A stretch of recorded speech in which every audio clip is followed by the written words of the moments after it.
Wait, no, not that one. Okay, let's do vertical. Okay, 1, 3, 2, 1.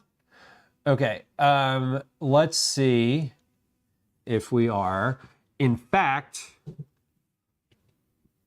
excuse me.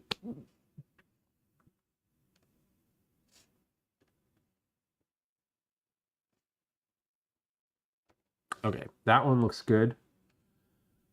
And then this one looks good. Why are there two of them? What the fuck? That's not right. Hold on. Okay.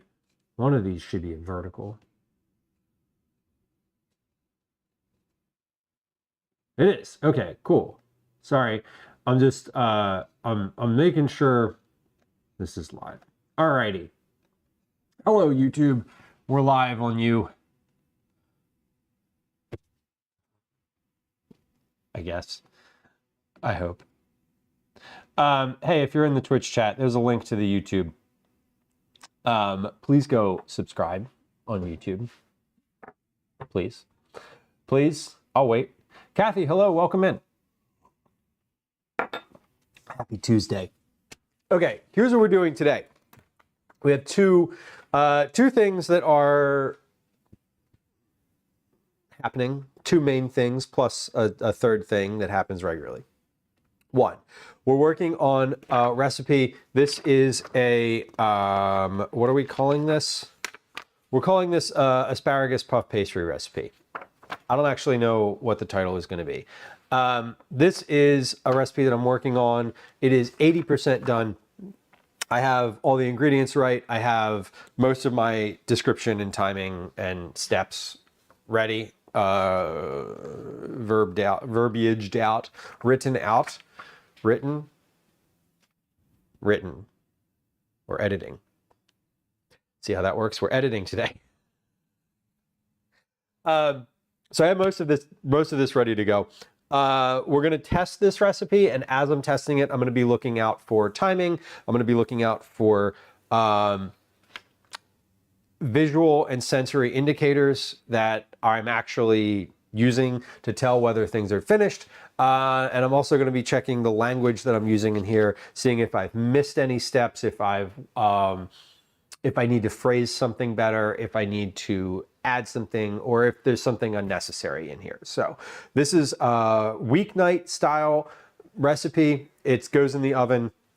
It's relatively straightforward to do, but as always, while we are testing and writing recipes, it takes a little bit longer, and there's a little bit more precision involved. So we're going to do that. Then we're going to do a cabinet situation. So this cabinet over here is full of, like, I don't even know what. I haven't cleared it. I haven't cleared it out in months. It literally is stuffed with stuff. Stuffed with things. Snacks, bags of stuff, like there's cookies in there, there's chocolates in there, there's probably like loose stuff. I don't even know. It hasn't been touched in a while. I recently did that same thing with my freezer, where I went through it and cleaned it out. So I have a list of things that are in the freezer that I need to use up, right? Like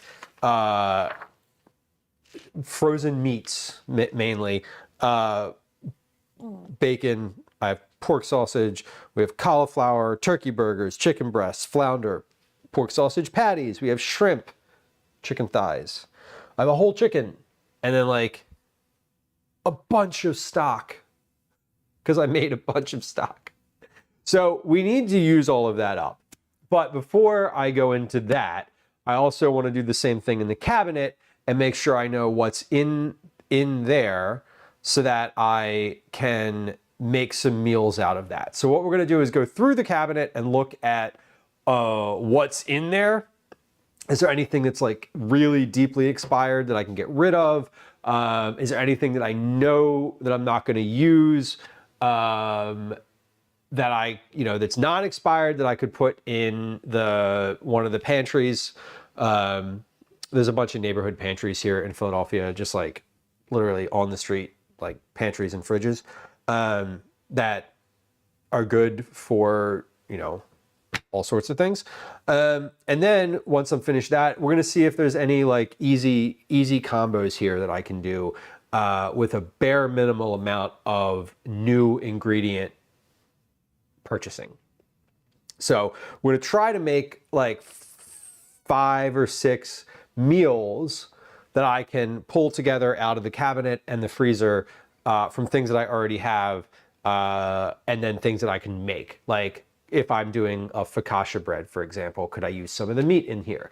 If I'm doing, if I wanted to make an omelet, could I do that? If I wanted to make quiche, could I do that? Could I make tacos out of some of the grains, out of some of the meat, and then make tortillas out of the masa that I have? So that type of thing. We're gonna do like a little meal planning and just like discussion around that. Then at the end of stream today, we're gonna do our Cookie Club drawing. So if you had entries in Cookie Club for December, your name is in this little container. We're gonna put those in a bag, in our normal copper bowl, and we'll draw names for that this afternoon at the end of stream. So thank you for the link in chat. If you're curious about like, hey, what's Cookie Club? There's a link in chat for that, Command Cookies, if you want to get that later. We also have quite a few people who had anniversaries this month. In addition to our Tier 3 subscribers, we have Carly Mags, Megan 8, Fisty Foods, Just Jamie, Luke Skywalker, and Megan Splawn all had 6+ month anniversaries this month. Carly Mags was 12 months, Megan 8 was 18, Fisty Foods was 24, Jamie was 24, Luke Skywalker was 24, and Megan Splawn was 36 months in December. So all of those folks are getting cookies if they want them. I'm going to reach out to them on Discord this evening. Anyway, we're going to do all that during stream today. If we get to our, we're going to get to the Cookie Club drawing. That's important to do because on Thursday, we'll be making cookies on stream. The cookies that we're making this month are Rice Krispie cookies with chocolate chips. They are basically chocolate chip cookies with Rice Krispies in them. Thank you to Liz, one of our wonderful moderators, who once again provided us with an easy, delicious sounding recipe that when I went to their website to print it out no longer existed, and I had to go to the Wayback Machine and find it from the past. So that's what we're doing on stream today. Hopefully we get through it. And that is that. So that's what we're doing today. Any questions?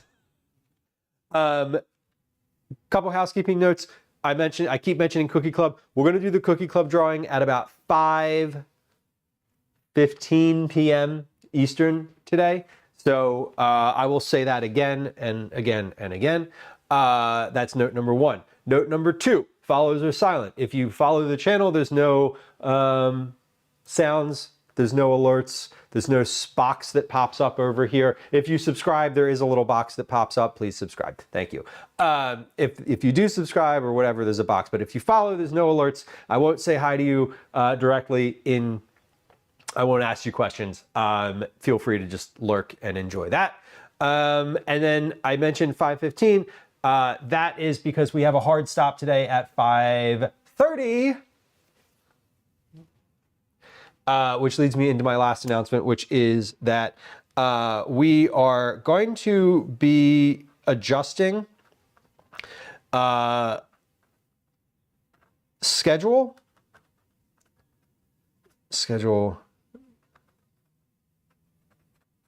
Okay, I'm going to be adjusting the stream schedule a little bit.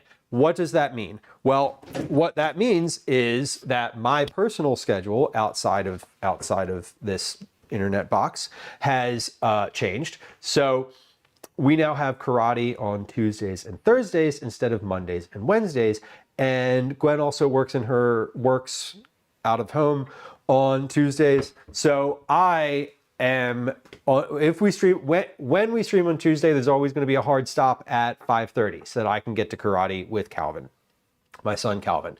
If you're not aware, the dad thing isn't just a name. I am actually a dad, and my son does karate, and I take him to it.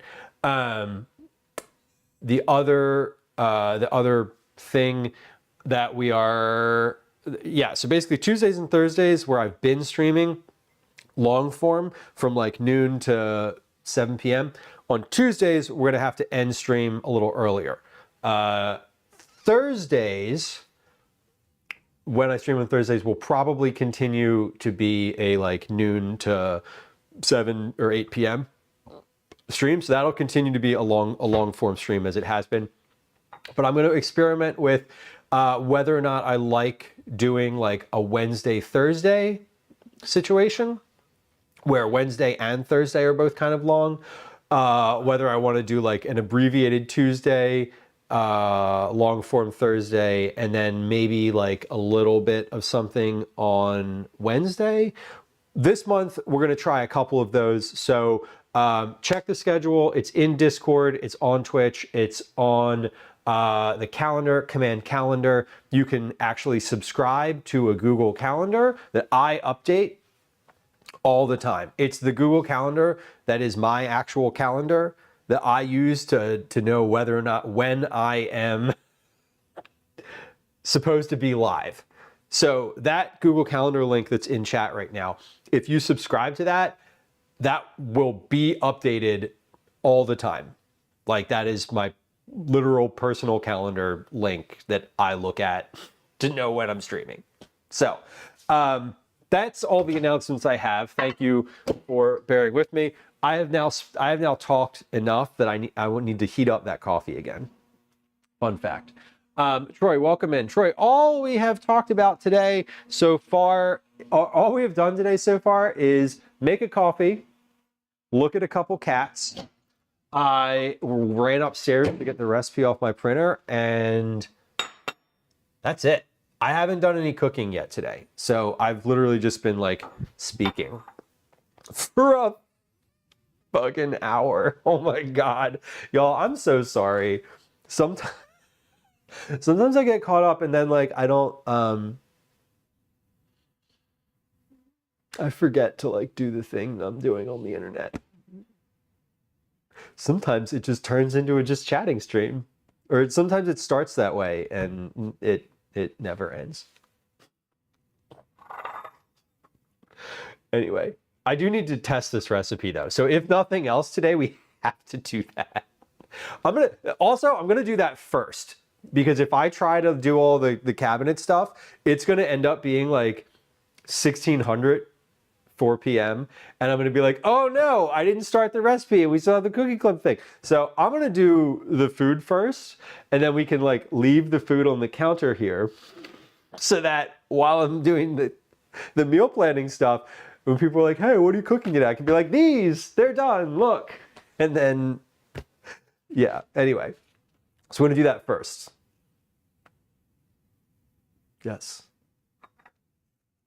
A fun place in University City. Enjoy. Enjoy. I hope it's one of those places where you can hear people arguing about classwork on their computers. One of the fun things about University City, for those of y'all who are like not from Philly and are like, Troy, what's Troy talking about? I don't know what he means. University City is where the University of Pennsylvania is, both the undergrad and the graduate school. It's also where Drexel is. They're literally next to each other. And then there's a bunch of like high schools over there, like magnet high schools that kids travel from throughout the city to go to. Anyway, there's like a bunch of college folks over there. And when I say like people arguing in coffee shops, it's always funny because you can go to University City and sit down in their coffee shop and there's like always people talking about weird, it's like the topics are always like very interesting. I don't know. Okay. Liz, hello.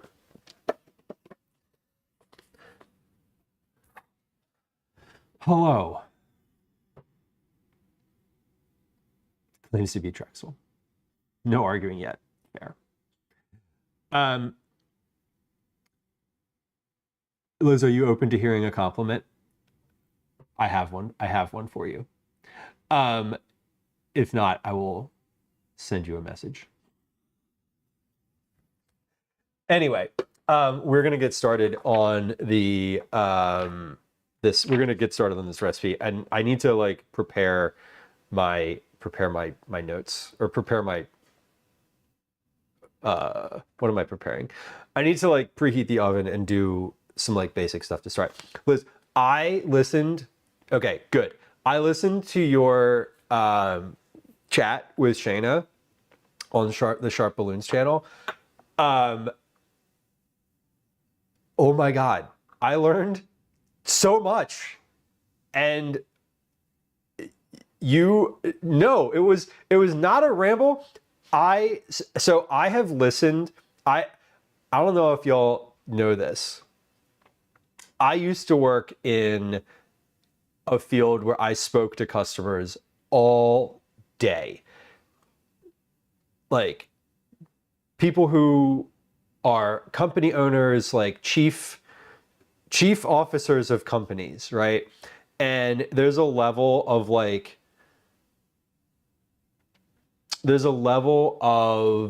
articulation and ability to communicate that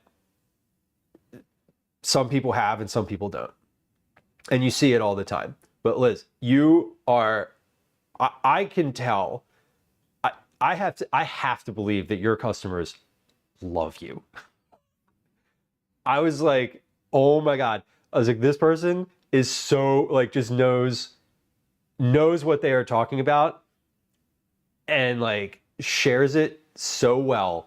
I was not blown away, because like I don't want to say surprised, because I'm not surprised. I was really happy that my years-long understanding and impression of you was like locked in and expanded like immensely. I was just like, wow. It made me curious. It made me feel like I knew a lot, and it also made me like trust you, that you know not only all like the answer, but like where to get it, and also that there's a level of humility there, which I think people expect in like that type of role. Anyway, I know you did. I know you had imposter syndrome, but I want to just say it directly because it doesn't come across in words. I was like, oh my God, I was like cheering. I was so happy listening to it and like engaged and curious, and it was great. I wanted to say that, and thank you for like letting me say that directly instead of like, I don't know. It was wonderful. Monk fruit stevia, no sugar. I would like that would be like appointment viewing. If I'm not actually actively streaming at the same time, I would love to watch it live. Like I didn't see it live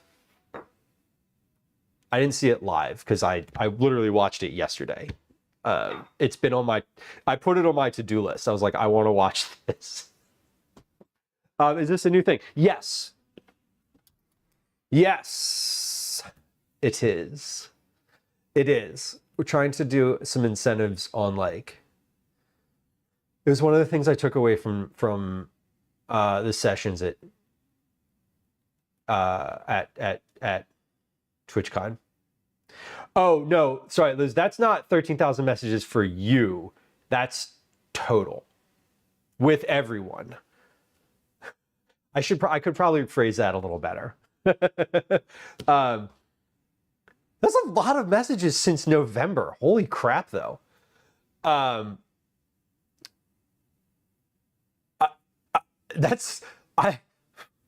God. It doesn't count all the messages either. It doesn't, some of them it doesn't count. It doesn't count check-ins. I don't know. Whatever.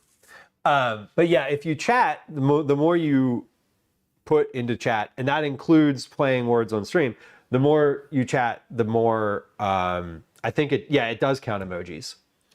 I think it doesn't, I don't know what exactly it doesn't count.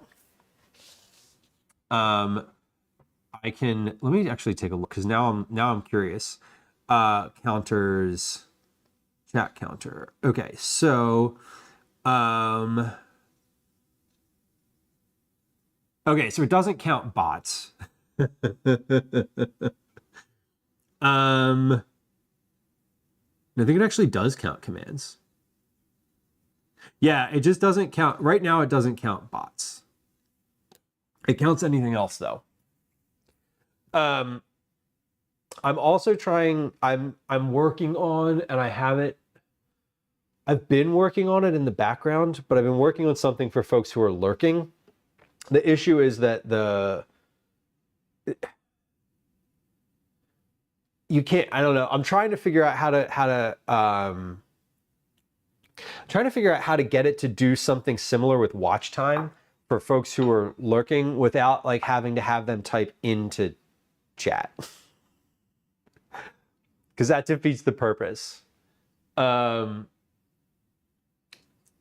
almost there. I've got a bunch of code. I'm working on it. So for the folks who are generally like lurkers, there will be something for folks who are literally just lurking and like don't chat, because I want to incentivize both of those things. The chat one was the easy one.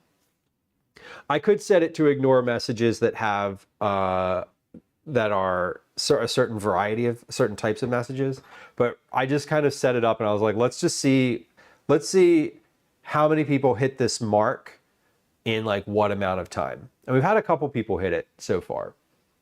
So, okay. We need, I guess I'm not a bot. You are not a bot, as I understand it. Okay. Coffee's done. Let's get to work. We also are going to, oh, excuse me. We're going to put a hat on so I don't get hair on my food. Which hat do we want? Do we want the denim hat? This is my oldest ape and bird hat. This one is so old that it doesn't have a number on the inside of it. All the other ones do. Or do we want the orange hat? Keep in mind, I'm wearing camouflage underneath, so I may get out of the sweatshirt at some point. So one of those hats will match. They'll both match the camo. I made sure of that.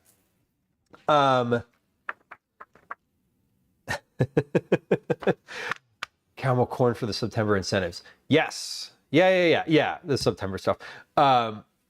The pecans, I would definitely I would love to send the pecans out. They are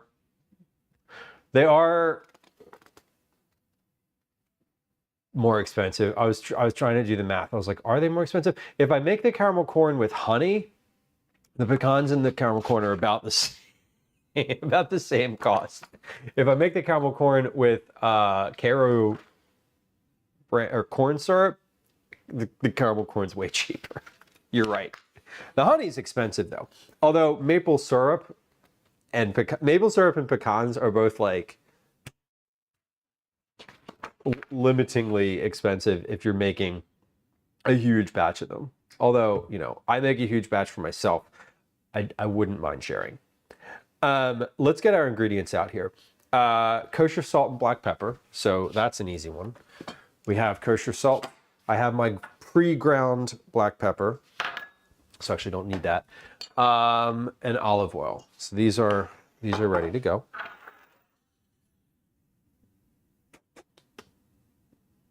Box of puff pastry sheets. So we're going to get that out in just a second. Actually, I'm going to get that out now because that's the first thing the recipe says is get out the box of puff pastry. So we'll do that. All right, box of puff pastry is out. Direction number 1, set oven to 400. Remove puff pastry from the freezer and thaw per directions. Okay, what are the directions on this? Thawing puff pastry sheets. Thaw time may vary. Pastry should unfold easily, but still be cold after thawing. To thaw at room temperature, remove pastry sheets from the box and outer wrapping. Thaw pastry sheets until the pastry unfolds easily, no more than 40 minutes. The last time we did this, it took 50 plus minutes. So let's get these out. You've been scared to use puff pastry sheets? Troy, there's a few like secrets to puff pastry sheets. I will share them now. Secret number one, you don't want them to get too warm. So you do need to listen to the instructions when you're thawing them. If they get too warm, the butter starts to melt. The butter inside them starts to melt too much. And then they don't puff. They literally don't rise. So that's secret number one. Secret number two is if you're cutting them, or rather if you're rolling them, don't press them too much. That pushes the layers together and makes them also not rise. Secret number three, if you're cutting them, you want to use a sharp knife or a pizza cutter because the pizza cutter and the knife will make a clean edge. Don't use a butter knife. Don't tear them. When you tear the edge, it tends to press the layers together and it won't rise. What you want to get out of a puff pastry is rise. That's the whole reason you use this. And if you let it sit out too long, if you press it too much, or if you cut the edge too much, it won't rise. Other than that, they're really pretty forgiving. The only other thing is that if you put something on top of them to not, like if you're making like a Danish or something like that, the area that you put wet stuff on, the area that you put wet stuff on also won't rise as much. You don't need as much material on top of these things as you know, you don't need a ton of material on the top of them. Those are my puff pastry tips for you. Other than that, I think they can be pretty forgiving. If you thaw them too much and they're like a little bit soft, you can pop them back in the fridge for just a few minutes and cool them down again. The other kind of secret to working with these is if you have a cold sheet pan or something that can retain coolness, if you put that on the counter and then put your puff pastry on top of those to work, it'll be a little bit easier because if you spend too long working the dough, if you spend too long working the dough, they get warm and then they stick to whatever's underneath of them. So some tips for you, some puff pastry tips, if you will. I know for myself, I didn't know kind of a lot of those things. Those are things that I've just like learned from friends, learned from chat. But sort of all of those things are pretty helpful.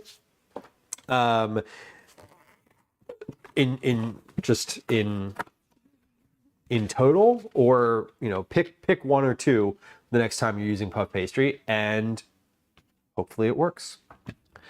Thaw these on the counter until pastry unfolds easily. No more than 40 minutes. So I'm gonna leave these out. I'm gonna set a timer just so that I know. I'm not gonna set a timer. I'm gonna set a count. I'm gonna start my timer counting up. So that I know how long these have been out for. And we'll just sit those over there for now. They will be hanging out. I don't need any other info about these. Okay. Oh, one more tip about puff pastry. When you are finished and you're ready to cook the thing, egg wash it. Little mixed egg, brush it on top with a pastry brush. Egg wash or milk, either of those two things work. It helps with the browning. If you have a cut edge on your puff pastry, for example, if you've cut a little slit in the top of whatever you're making so that steam comes out, try not to get milk or egg on the edge of that because then it will also sort of mush it, make it mushy, and it will help. If you get egg on the edge of the thing, it won't rise, it won't puff in that one spot. So use an egg wash or a milk wash. Don't get it on a cut edge. That's it. that's it. Those are my puff pastry tips. Please enjoy. Okay, so we set our oven to 400. We removed our puff pastry from the freezer and thawing it per directions. Line a sheet pan with parchment paper. If using minute rice, which we are, prepare per box directions, which we need to do. So I am going to line a sheet pan with parchment paper. I'm not going to use the silicone mat. You can use the silicone mat. I tried this the last time when I was working on this recipe before. I did it one tray with the silicone mat and one tray with parchment paper. They both turned out basically the same. Cook-wise, the one with the parchment paper had a little bit better browning on the bottom. Woo, that was some good alliteration there. Better browning on the bottom. Good job, me. Have a little bit better browning on the bottom, so we're going to use the parchment paper. Also, not everyone has silicone pastry mats, so it's easier to call for parchment paper. I think in here I will just note that when I'm writing the copy, the tips and the notes, etc. The other thing that I noted is that you can cook all of these on the same sheet pan. They all fit. All eight of them fit on one sheet pan after they were cooked, which we noted because I put all the cooked ones on one sheet pan when we were done. So they kind of fit in these triangular ways. So we really do only need one sheet pan for this, which is kind of nice. Okay, we're going to make some minute rice now. This is pretty straightforward. I'm gonna try. So here's the thing. I have a little bit of leftover rice in the fridge. This is probably enough rice to use for. It's probably enough rice to use for this recipe. I need 1.5 cups of rice. I'm not going to use this right now. One, because Gwen likes to eat this with butter for lunch. So we're saving it. And two, because I want to find out how much minute rice I actually need to make. Last time when I made this, I made too much. So what we're going to do this time is make less. And if I make too little, I know that I have just a little bit in the fridge to help me fill the gap in between what I made and what I need. So we're gonna make minute rice. I need for this recipe 1.5 cups of cooked rice. So I think I need basically 1 serving of this, because the lowest amount that this calls for is 2 servings, which is 1 cup of rice and 1 cup of water. Pause. What's a serving size? Serving size, 1/2 cup. 46 grams of dry rice makes about 1 cup cooked. So a serving size of this essentially is going to be 2 cups of rice. So let's make 2. We're going to make the minimal serving size for this. I think that's the minimal but the directions on the back, right, say this is the least amount you can make. It doesn't say that that's the least amount you can make, but it says that's the lowest amount that it gives me. So we're going to make that. See, this says I cheat, make boil in the bag rice. I mean, you know, I've actually, I bought some more of this. I was at the store today. I thought I was going to need more than I have in this box. I don't. But I was at the store and I bought some more and I was like, it wasn't the best rice that I'd had, but it wasn't terrible. And it really does come together in like 5 minutes.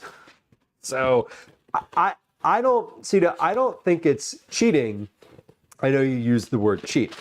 I would just say, like, you know, this is just quicker. I mean, it really is just quicker. It's not like we're trying to make something in under an hour. I don't want the rice to take 40 minutes of that hour. There's a reason they make this available. Cyber, welcome in. Hello. Okay. Stove directions. Boil water, add rice, stir, cover, and remove. Wait 5 minutes, then fluff. Cool.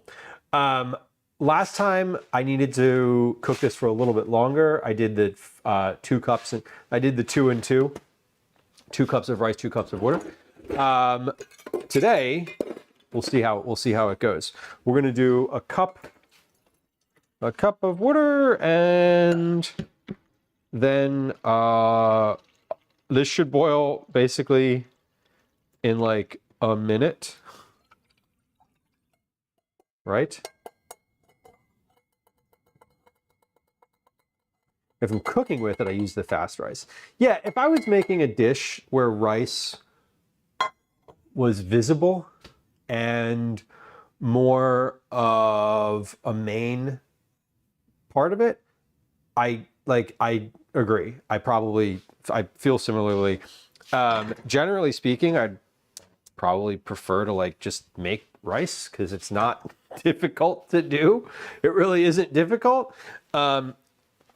For this recipe, I based the idea for this recipe off of having leftover rice, which doesn't require any cooking because you already cooked it. And often when I'm like cooking and I've got, I made rice, there's leftover plain rice. So it's not uncommon to have around.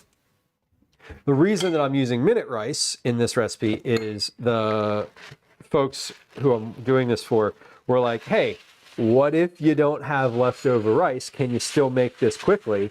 And I was like, well, yes, you could use minute rice. So I'm just going to use that because if I'm saying you can use it, I want to make sure I know how to make it and how long it takes. So not super difficult. And yeah, I mean, this is something where like, if you're putting it into a burrito or something, like you could make this rice and then, I'm literally putting it inside of a puff pastry. You're never going to see it. It's getting mashed up with a bunch of cheese and asparagus. So not a big deal to use minute rice.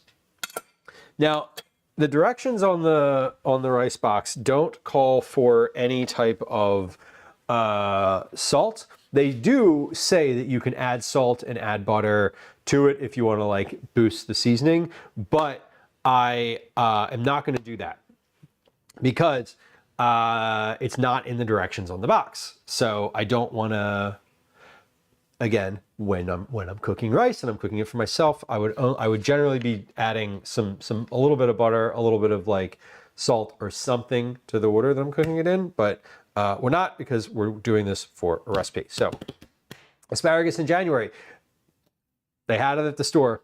I think it came from Mexico. The prompt for this recipe was not a seasonal vegetable. It was like typical things that kids don't really like. Asparagus, beets, Brussels sprouts, like that type of thing. Like, how do you sort of introduce those things in an easy to in a way where a kid might be like, sure, I'll give it a try. Like handing this to your kid, this cooked thing to your kid and being like, here, eat this, is very different than covering it with puff pastry and cheese. So that's what we're doing today. Okay, this is boiling, or about to be boiling. Almost. We're not at a rolling boil yet. I want it to be at a big bubble boil.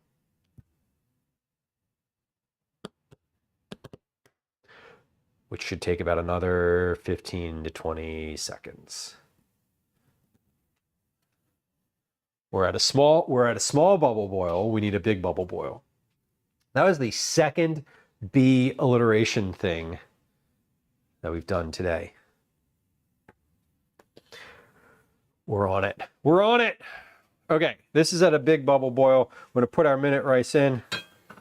We're gonna stir it, and by stir it, I mean I'm just gonna kind of give it a shake in the pot. I'm gonna remove it from the heat. Put the lid on it. I'm gonna set a 5-minute timer, and when that's up, we're gonna check it. We're gonna say, this needs to boil for about another minute or two. And then we're gonna turn it back on, and we're gonna do that. Because my experience with minute rice is that it never absorbs all of the water in the time that it says it's going to, and there's always some left in the bottom of the pot. And then when you stir it in, it's like liquidy, and you're like, what is that? Why is it like this? It's supposed to be rice. Anyway. Okay, parchment, or not parchment, sorry. Puff pastry has been sitting out now for 12 minutes. Just checking context. We need to take this asparagus. We have our recipe calls for 1 asparagus bunch. 1 asparagus bunch. Generally speaking, asparagus is sold in the same format. It's like a literal bunch like this. So I'm calling for a bunch. Now, your asparagus may vary, but this recipe says that it's supposed to be about 406 grams. That's 14.3 ounces before cutting. This is 16.4. So we have a little bit more asparagus than we did last time, but I think that's okay. It all is going to get chopped up anyway, and I need to trim the ends off of this, so it's going to end up being probably roughly the same. Trimmed and cut into, it says 1/4-inch rounds. Now, I didn't measure these the first time around, so I'm going to measure them this time around. The 1/4-inch is very narrow. But what we're trying to do is get the asparagus and the rice, not the same size, but I don't want huge, like, I mean, in this recipe, I don't want like big chunks of asparagus. The reason is they're not going to cook as well. They're going to, oh, my camera is all wonky. Which direction do we got to go? This direction. Okay, so you stay here. Let's move that like that. Let's move that. No, sorry, other way. There we go. Okay, cutting board is cut. Oh my God, a cutting board is square to the edge of the, my cutting board is square to the counter. Hold on. I messed up my camera. I bumped. So the camera, all of this stuff like lives on the counter, and every once in a while I walk by and I bump it, and it's like, oh, oops. And it messes with where everything is on the screen. It's silly and annoying. And now my white balance is also off. Make it better. Too much better. Okay, there we go. Better. Okay, a bunch is a technical term, Troy. Can I tell you, okay, do y'all save rubber bands? Are y'all weird? I save my rubber bands. I don't think it's weird. The best rubber bands come from asparagus and broccoli. So they're 2 of my favorite vegetables because they have the best rubber bands. They're big and they're thick, and they last forever. And when I see broccoli in the store and it's got like a couple good rubber bands on it, I'm like, I'm buying it. Like, I'm locked in. And I know that that's silly, but it's one of those things where if you save your rubber bands and you use them regularly around the house, you like, just like the carryout containers, right? Like everyone's got their favorite. I have my favorite rubber bands. And they always come from broccoli or asparagus. And these had 2 rubber bands on them, and I was like, jackpot. Jackpot. I know that that's silly, but I don't feel very silly about it, honestly. Why buy them if I can save the ones for free? Exactly. Exactly. Sofa, if you save them too, I love that. We save them, but they dry out quickly. Right. Well, some of the ones that I have, pause, wash my hands. Some of them are awful. The ones that the herbs get wrapped in when I buy, when I have fresh herbs, those are like thin and terrible. And break basically immediately. But there's also more of them, so that's good. Okay, 5 minutes is up on the rice. Let's get a check on that rice, because I don't think it's going to be ready yet. It says 5 minutes. It's never been ready in 5.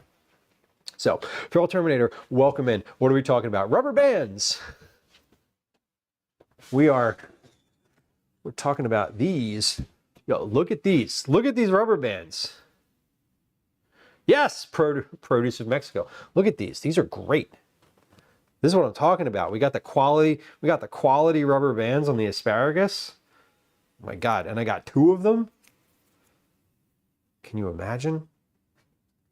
The twist thingies from the loaves of bread. Yes. They end up being useful. That's the type of thing where it's like, you know, they serve a specific purpose at one time, and then like they can serve that purpose again. Why not?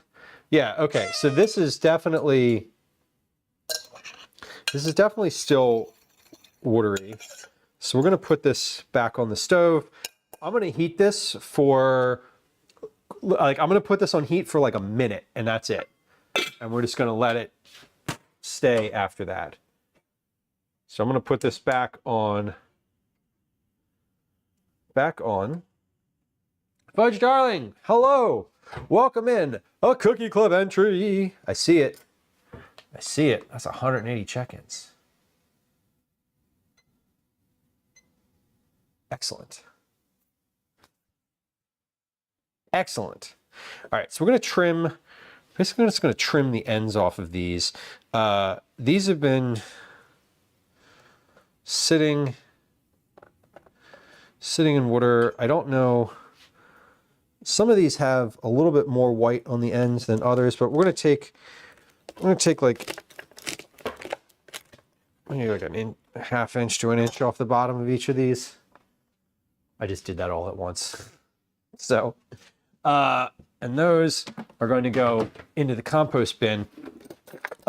Generally, I love putting all of my cuttings and that type of thing in my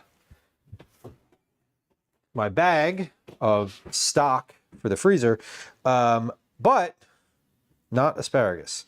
So some of these have a little bit more white on the bottom. So I'm just going to go through and make sure just those 2. Okay, cool.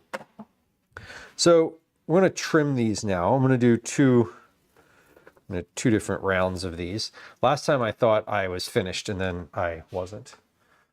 Turns out I wasn't. All right, this has been in here now for a minute. So that is steamy. And we have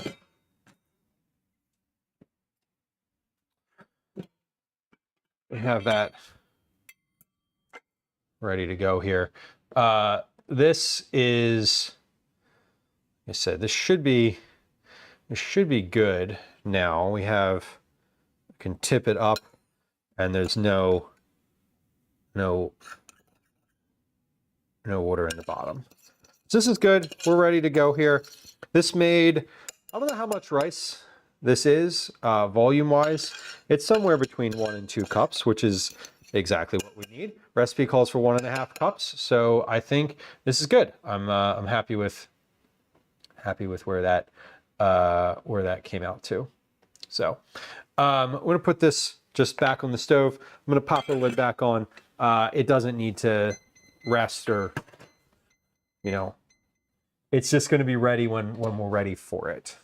So asparagus trimmed and cut into 1/4 inch rounds, about 2 cups, it says. So we basically want to fill this cup measure with asparagus rounds. So it says about 302 grams, 10.6 ounces of asparagus. The recipe is not going to say that. It's going to say rounds, about 2 cups.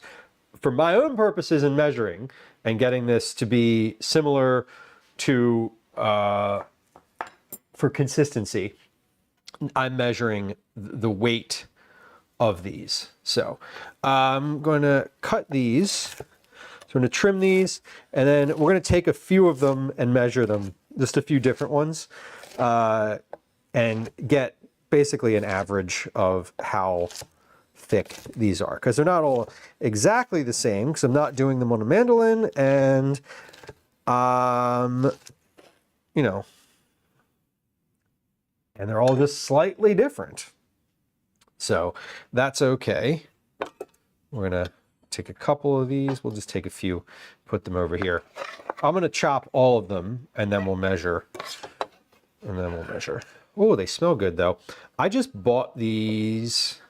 I bought this asparagus this morning, so it's fresh enough.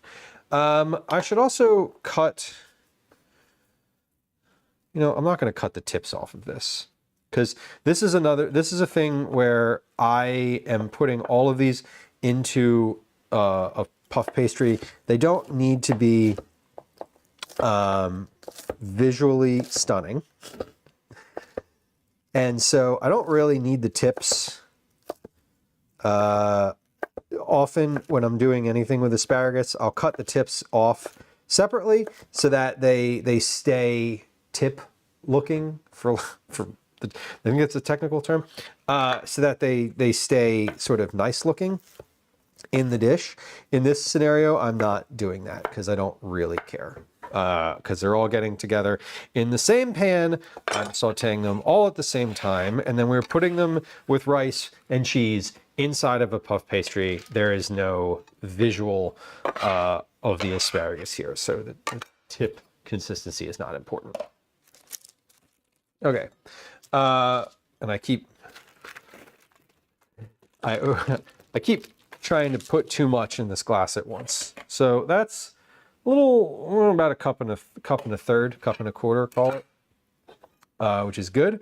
We take a couple pieces out of here, and we're just gonna, like I said, when I'm finished chopping these, whoop, that's a little white end there. When I'm finished chopping these, we'll measure the width of these rounds so I can get a more accurate gauge on what to say here. That piece was like, no, I will not be cut. Thank you. That one refused to be cut. I think I need to cut these. That was too many at once. The knife is sharp, but I need to be able to handle all of that asparagus at the same time. And I cannot. And so I want to do this safely, in addition to efficiently. So this is, again, this is just a very straightforward recipe. The only thing that actually requires prepping here is the asparagus. I'm prepping the rice on the stove because I want to make sure I have, make sure I know sort of that you can fit the minute rice into the cadence of this recipe. So there's that. D Gamers, welcome in. Hello, welcome in. Friends who just joined us, good to have you. D Gamers, a regular friend of the stream. Good to have you come through. Nice. Happy Tuesday. Happy Tuesday. Stone Father, welcome in. Hello, friends who just joined us, or friends who were here. D Gamers, friend of the stream. Would certainly appreciate a follow. They are free. They are easy to do, and they're always appreciated. Friends who just joined us, welcome in. Let me introduce myself. You actually arrived at a good time. I'm in the middle of some chopping, but I'm not actively frantically cooking something. So that's always like, that's always fun when someone raids and I'm at the stove and I'm like, oh, be back, I'll be with you in a second. Hold on. Anyway, welcome. My name's Lou. I am a dad. It's in the name. There it is. Yay. I'm a recipe developer, tester, home cook, parent, obviously, parent. I live in Philadelphia. My pronouns are he, they, and it's nice to have you. Stream here, what I stream about is almost exclusively food. It's a lot of home cooking, recipe development, testing, mostly vegetable forward family meals. We do some baking, we do some meal prep, we do prepping for trips. We make cookies. We're making cookies on Thursday of this week. Sometimes I do IRL streams out in the world. The most recent stream before this one was an IRL stream. Our chat, our community, the folks that hang out here are pretty chatty, mostly about food, but also just like life in general. Everyone here is very kind. Some people are kind of weird. We're a little spicy. I like a good innuendo.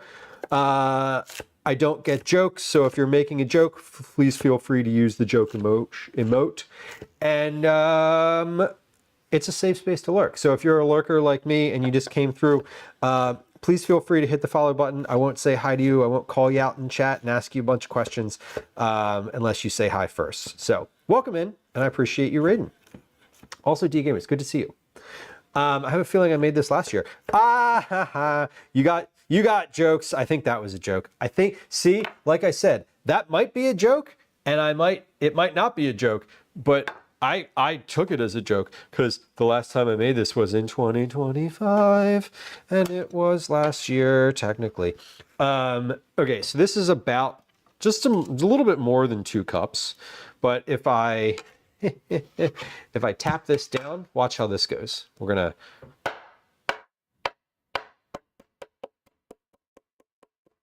Great. Yeah, that's about 2.5 cups. So that'll be fine. 363 grams. It calls for about 302. So for the sake of confirming that it's about two cups is about 300 grams, I'm going to take about a half cup out of here. I'm going to give this a little shake. I'm going to play 2. That's 202 cups. That's 299. Okay, good. So this is good. About 2 cups of chopped asparagus is like what you want. I am going to add that half cup back in because what the hell am I going to do with half a cup of chopped asparagus as a leftover? I'm not. I'll tell you what I'm going to do with it. I'm going to look at it in the fridge in like a week, and I'm going to be like, oh, that's so sad. And then I'm going to put it in the compost. Anyway, starting to check. Hello, welcome in. D-Gamer says, I played Saint Row the Third. I'm unfamiliar. Friends, I'm not a gamer. I'm assuming that is a game. I'm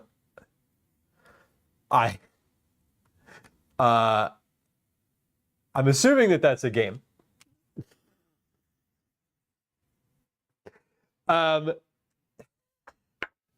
Is this new? Is it old? Is this like a Steam game? What is the nature of this game? Is it your first? Is it? I'm gonna use some terminology that I know because I've been on the internet. Is this your first playthrough? Am I using that? Is it even something that you can play through? It used to be an Xbox 360 game. Okay. Can I ask an even stupider question? Is it not Xbox 360 anymore? What is it now? I know it's something. It's not 360. It's Xbox S. See, here's the things that I know about. I know about measuring the width of asparagus rounds, which I'm doing right now with a very tiny architecture ruler. Okay, this is, yeah, a quarter inch rounds are quarter inch or less. Okay, it's been remastered. So you're not playing it on an emulator. So Stonefire says, listen, you don't know anything. No, you didn't say that. I'm putting words in my own mouth. Went from Xbox to Xbox 360 to Xbox One, and now the Xbox Series X or Series S. Okay. I have one of those in the house. There is one of those in the house. This is brilliant. It's like when your little sibling wanders into the kitchen and starts trying to talk to the parent about Fortnite. Now, Emma, 1, hello. 2, I know about Fortnite because my partner plays Fortnite and enthusiastically. So I know a little bit about Fortnite. I know that she plays it on a PS5. Robbie says PS1, 2, 3, 4, and 5. Okay, yeah, she plays it on whatever the newest one is. So that's 5. She used to play it on the Xbox, and I don't know which Xbox. I'm assuming it's the S or the X. Probably the X. Is there one that you can put CD? There's one of them you can put discs into, right? Or do we have games on USB cards now? Do they come in some other format other than discs anymore? And then one that you can't. I think the S is the one that you can't put discs into, and I'm pretty sure that's the one that she has. Yes. Also, Emma, I am both the little sibling and the parent in this context. Context. Puff pastry has been out on the counter for 32 minutes. It says 40 minutes minimal, 40 minutes max. My experience, it needs 50 minutes. So we're going to go ahead and I'm going to move our rice. I'm moving my rice over. Wait, no, the little sibling in this example is the one that knows all the things. I'm not the little sibling.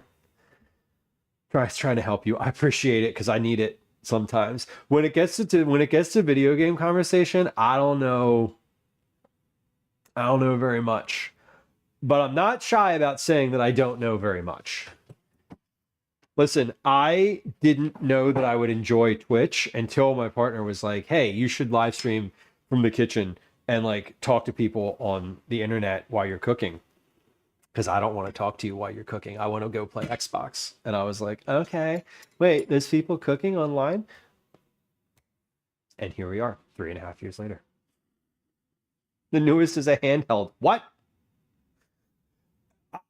My mind was blown when I realized that there was the thing that was like Steam something, like a Steam tablet.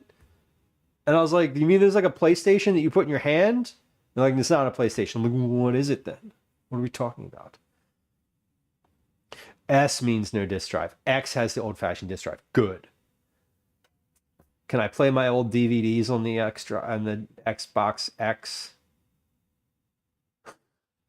I just want to play my old DVDs.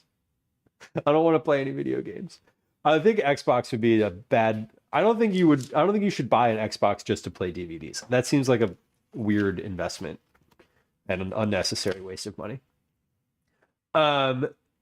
Is there an Eat It Moms? No. There is Dinner with Mom though, who is a fellow live streamer. Also, I think she's more. I think she might play video games. I don't actually know if I've ever seen her play video games. We are not related. However, I appreciate her and really love her stream. Have we rated there recently? I don't remember. Carly, welcome in. Hey, Carly, you are one of our December Cookie Club automatic recipients because you have been subscribed for 12 months in December. Just FYI. We're doing a Cookie Club drawing today at 17:15 Eastern Standard Time. That is 5:15 p.m. You do not need to be present to win. Also, Carly, you don't even need to worry about it. I'm going to reach out to you. I'm going to reach out to you this evening on Discord. I don't remember if we've communicated. Wherever we've communicated before is where I will reach out again. Okay.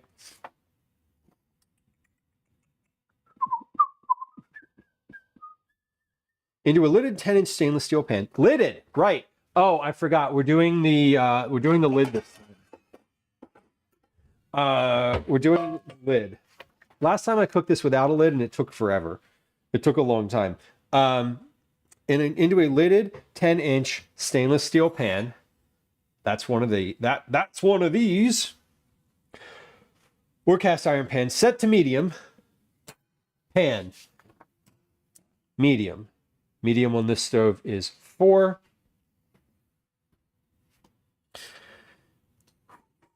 Add the oil. How much oil? 1 tablespoon of olive oil. 1 tablespoon. 1 tablespoon. Degamer says, when are you going to cook with your son again? When he wants to. And that is a very vague statement, I am aware. But one of the things that I try not to do is like not push him, but like I'd like him to cook more. I'd like him to be interested in food, but one of the things that I think you can't do with kids if you want them to be interested in something is make them do it. So anytime he's asked to cook with me, I have said yes, and we have done so basically within the next like 2 to 3 streams. I ask him regularly if he's interested. Okay, add the oil, asparagus, salt, and pepper.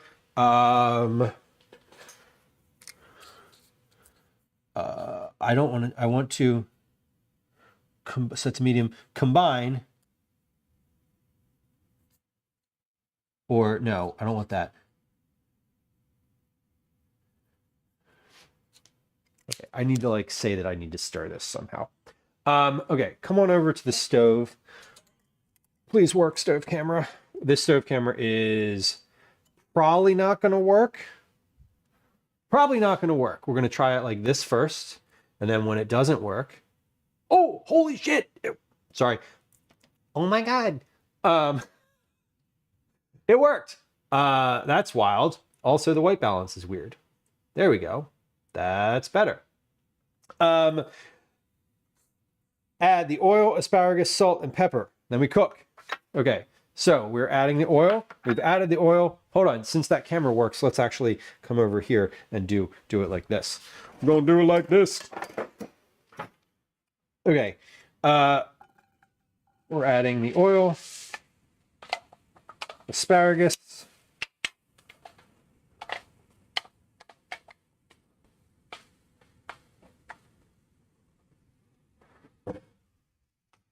salt. I am adding a teaspoon and a half of salt. There's 1 teaspoon and a half a teaspoon.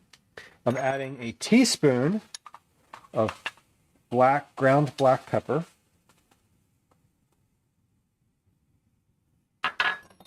We're stirring.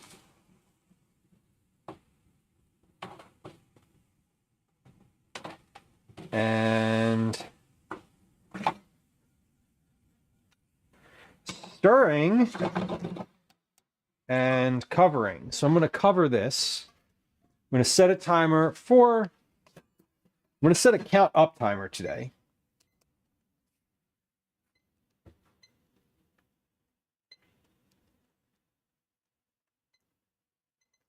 Oh, wow. That's really boring what you're looking at there, isn't it?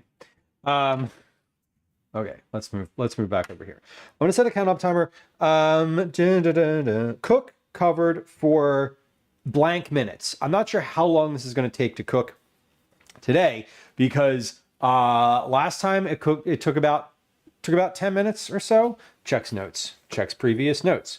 2 tablespoons of oil. Heat, then add salt, pepper, stir. 10 minutes. Okay. Yeah, 10 minutes it took last time. It should take slightly less than that if I cover it because all my heat is staying in. I'm going to stir this. It's not staying in. I'm going to stir it a couple times. I'm going to stir this at 2 minutes just to get a vibe. We're going to get a vibe check, as the kids are saying. And then we will leave it for like 3 minutes after that. So that'll be 5 total. Anyway, puff pastry has been out on the counter for 41 minutes now. So within the next 10 minutes, we need to move on that puff pastry, or we need to put it back in the fridge. I could put it back in the fridge for a few minutes, but it's not quite there yet. No, this is thawed. Okay. Yeah, this is thawed now. Okay. Let's get this. I'm going to put this puff pastry in the fridge to stop it from thawing any further. 40 minutes was right. 40 minutes was right this time. So this has now been in here for 2 minutes. So we're going to come on back over here. We're going to take a look at this. I'm opening it. We're going to stir it. Got some steam coming out. So the thing with I also have more asparagus than last time. So there's going to be a little bit of like a give and take to how long this actually takes. I'm going to probably call for a range of time here. Because the thing with the asparagus is I don't need it to look good. I don't need it to be bright green.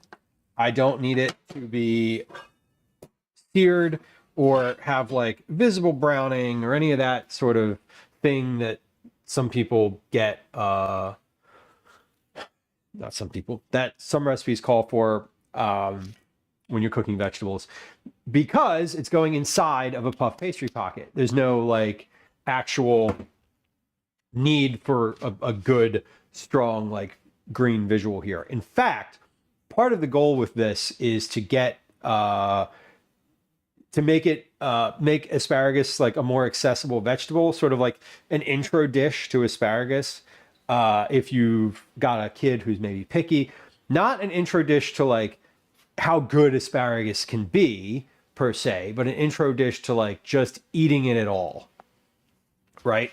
So part of what I'm considering here is that, you know, it doesn't actually matter. It's going to be inside of the thing. I don't need it to be visually pleasing. I just need it to be cooked. Otherwise, if I wanted it to have like sear or char or something, I would cook it differently. I might blanch it first to maintain the color. I might blanch it for like 3 minutes and then put it on in the pan on like high heat, for example. I'm not going to do either of those things. I'm just going to cook it in the pan. I am, however, going to say that you can blanch it if you want to. Whatever cooking method works for you. Just cook the damn asparagus. That's the point. Okay, we got about 30 seconds and it'll be 5 minutes. D Gamers ask how often this camera is broken. Well, recently, more frequently. I don't know why. Has something to do with... I'm assuming it has something to do with OBS. Previously, when this camera has crashed, it's been the canary in the coal mine for the whole stream crashing. Knock on wood. That hasn't happened recently. This camera's just stopped working. Okay, that was 3 more minutes. Let's go back over to the stove here. We're going to give this a stir again. Let's see where we're at. This is still just cooking on medium heat. It's good. We got some steam came up. So the steam is really, I'm counting on the steam to do a lot of the cooking here, not necessarily the heat from the pan itself.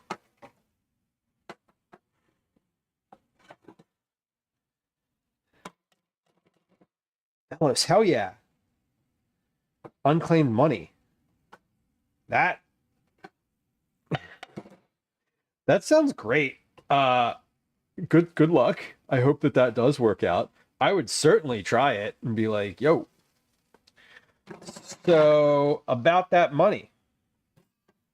All right, that is, hold on, let me turn that so the handle's not off the stove, or not on the stove. No, the handle's on the stove. So the handle's not over the floor. I'm going to try a piece of this. Yeah, that is 2 more minutes. 2 more minutes. Nellie Olson, no. The drawing is going to happen at 5:15 p.m. Eastern today. We're going to do the drawing, and then we're going to raid. So that's the plan today. We have a hard stop today at 5:30. So my plan is to do that. Yeah, do that drawing at 5:15 p.m. FYI. I would imagine, Velos, that might be the type of scenario with like unclaimed money if it's in someone else's name where like they might give it to you, but they might also be like, nah, sorry. Whatever the time limit of, there's like a time limit or something. But yeah, I'm the drawing, I am planning on starting the drawing at 5:15 p.m. That is the goal. Because I have a hard stop at 5:30. So we have to be out of here and rated by 5:30 today. So the drawing is always last, and so I want to just kind of put an actual time on it today. Okay, 8 minutes. This has been in here now. We'll come back over here and check again. Oh yeah, we got some steam. Good. So this is actually nice. The way that these were cooking. So I said that I don't really want any need any color on here, but like, you know, color is nice if you can get it. Okay, these are really hot, and I picked them up with my hands, and that was a mistake. Okay, ow. All right, good. So these look nice. They're chewy. Yeah, those are. This is just about ready. I would probably do those now. It's been at 9 minutes. I'm just going to leave them for another minute and just call it 10. I'm going to say 8 to 10 minutes. That was one of the things that I needed to figure out, was how many minutes these cooked for on the stove when they were covered. Sarah says, what kind of madman just grabs veggies out of a pan with their bare hands? I am what I am, and I'm sorry. And I'm not sorry. I'm actually not sorry. They weren't that hot. I mean, I don't have any burns. I don't know. I guess I just thought that it would be fine. And it was ultimately, but mistakes might have been made. I don't know. Don't do that. Don't grab things out of the pan with your bare hands. That's not a good idea, generally speaking. The more you know. All right, that's been 10 minutes now. Let's get these out. We're going to put these. I do know what I'm doing. Well, the thing, I had confidence that I wouldn't be burned, like I wouldn't be hurt or injured by it. I just didn't know that there would have to be as much juggling as ended up being involved. I cook with my hands all the time. I listen, Cyber, we've been acquainted long enough. That I understand. I understand that you were joking with me. If it said first time chat next to that comment, I would probably be like, what do you mean? What do you mean? But it didn't. And so I know. Okay. This is our asparagus. This is our rice. I need to get out the cheese. This is an easy one. This calls for one 8-ounce bag of sharp cheddar cheese, which I have. I'm also going to get my puff pastry out because it's ready. Because it's ready to go. Now we're going to measure all of this. Okay. What am I looking for visually, what am I looking for with this asparagus? It looks the same as it did when I put it in the pan. So we'll start with that. I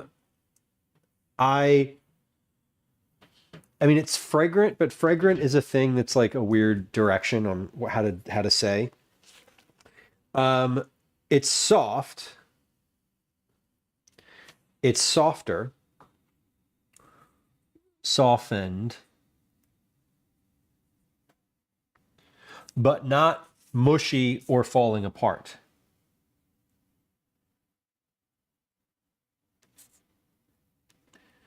Breaking apart. Okay. I need to combine 1.5 cups of rice. Now, I'm thinking I'm not running into, but I have a consideration here that fresh rice and rice that's cooked and left over have different consistencies and different volumes. Because rice that's been sitting in the fridge for a while is a bit drier. It's dried out. It has lost a lot of moisture. And I'm wondering if I need to account for that. I don't think so. I think 1.5 at this volume, I think at 1.5 cups, it's not going to be too different. Cooked garlic until fragrant. Right. Visual clues. The other thing that I love in a recipe are audio clues. Like if you're baking something and you open the oven and you hear sizzling, you hear like the little crackle of butter around the edges of the cookies as they're cooking, that's something you should put in your recipe. Like if you hear something in the kitchen and that tells you a bit of information, include that. That's to me, that's a much better indicator than like the word fragrant. The word fragrant just means that it smells. This asparagus was fragrant before it was cooked. It still smells like asparagus. Not a surprise, right? Okay, I need 1.5 cups of leftover cooked rice. That was about 230 grams last time. So let's just make sure that we're using about the same amount. No, sorry, it was 241 grams of cooked rice. It was 230 grams of dry rice. So this is half of a cup. We're just doing 1/2 a cup at once.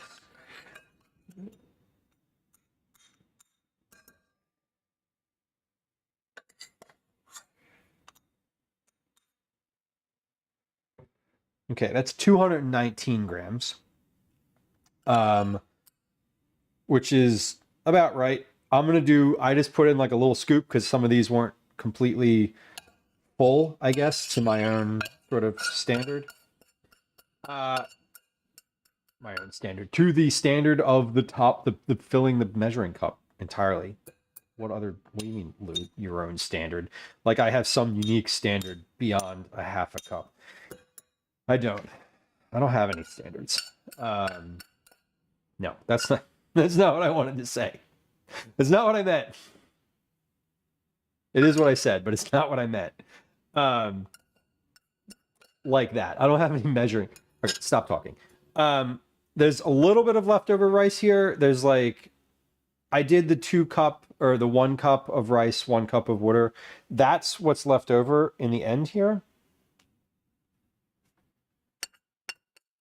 I don't need, see, I'm doing leftover rice here. I'm calling for leftover rice, so I don't want to add this. Last time I ended up with a little bit of extra filling, just like a little tiny bit. So I know that I will likely end up with extra filling again. So we're going to take this leftover rice and we're going to put this back into, I'm going to put this in the leftover rice container that's already in the fridge. We're going to combine rice here. There we go. Great. I don't need more than what I have.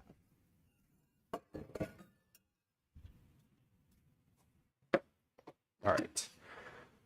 Sarah says, I have tried to cook a couple times with noise canceling headphones and I can't do it. Yeah, same. Big same. Kristen, welcome in. Good to see you. Yeah, so whenever if I'm cooking in the house and Calvin's like downstairs on the couch watching his iPad and like Gwen's downstairs playing Fortnite and like yelling and I can hear that, often I'm like, okay, this is a lot. I will put headphones on, but then when I'm like stirring at the stove or something like that, like I need to just take one off so that I can hear like the sound of the pan. And yeah, you listen for audio clues so much. It is kind of wild. 302 grams, 10.6 ounces. Okay, so asparagus, we're gonna mix this with the rice now. We're gonna mix all of this together. So we're gonna get a big old spoon here. And the asparagus last time, when I the first version of this recipe ended up being 211 grams of cooked asparagus. So I'm gonna add this in. Let's see how much this is. I had a little bit more asparagus this time than I did the last time I made this. So it's going to end up being more, slightly more, a lot more actually. Hold on. So that's 230, 31. That's 20 grams more than last time. So this was the ratio.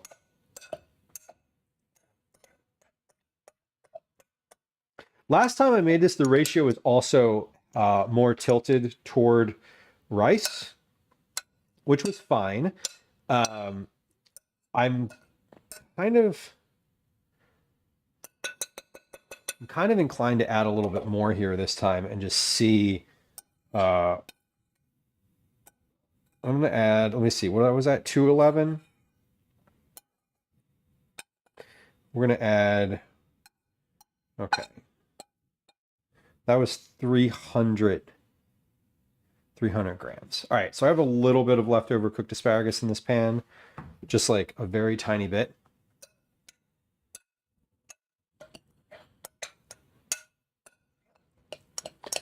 And yeah, we're gonna go ahead and add that. Because the worst case scenario is I end up with a little bit of extra filling. 326. All right, so I have 100 more grams than last time.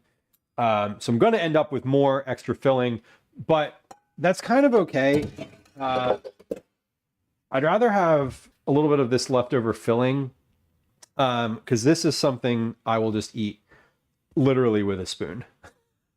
Like, I'm not going to eat leftover asparagus, generally speaking, just as it is. Combining the asparagus, rice, and cheese. Now, all of this has been measured in here. The cheese is an 8-ounce, confirming this is 8-ounce bags. Yeah, 8 ounces, 226 grams, about 2 cups. For this recipe, I am calling for just a bag of shredded cheese. This is a common size bag of shredded cheese, 8-ounce bag. Most grocery stores are going to have that. If you have a block of cheese, you can also make it with that. If you have any type of cheese that's not cheddar cheese, you can make it with that too. So we're going to mix all of this together. So I wrote in my directions here, combine asparagus, rice, and cheese. But what I really want you to do is mix them together in a bowl until thoroughly mixed. So I really want you to stir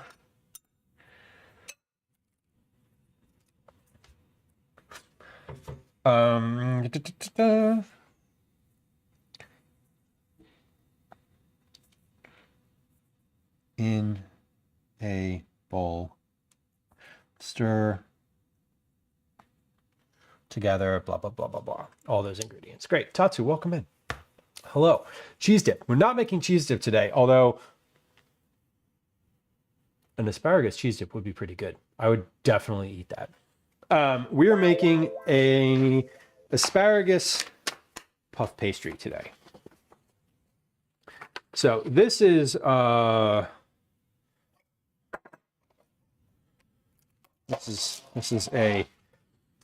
bit different than a dip.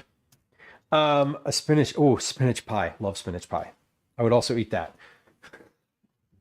This is the season of the year where I am absolutely craving green things, salads, anything green. You know, we've just come through this season of the year that was all about like pastries and heavy sort of savory casseroles and that type of stuff. And like everything in the past month and a half has just been like heavy cream, add together with cheese, bake in a casserole dish. And you're like, okay, that sounds lovely. And then like a month later, you're like, I feel like I need a bag of spinach like right here in my face. That is how I feel. So I said earlier that the best way to do a puff pastry, to roll it out and to keep it cool and clean, is to roll it over top of a sheet pan that was iced, or a cold sheet pan. So watch what we're going to do with this.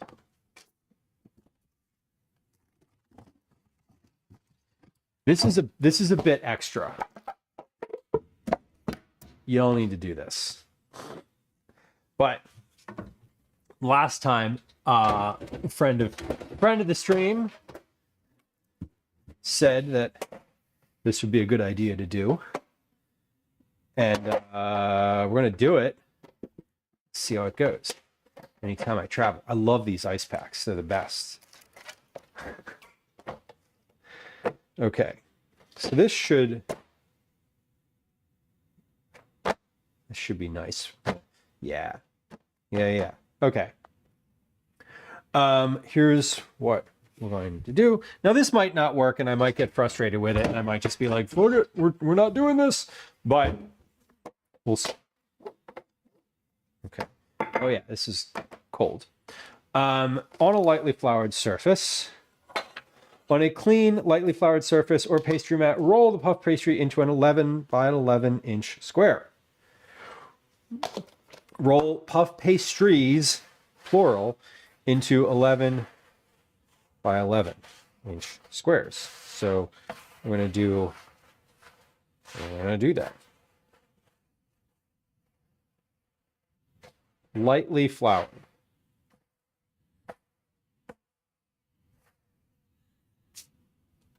We're going to do one.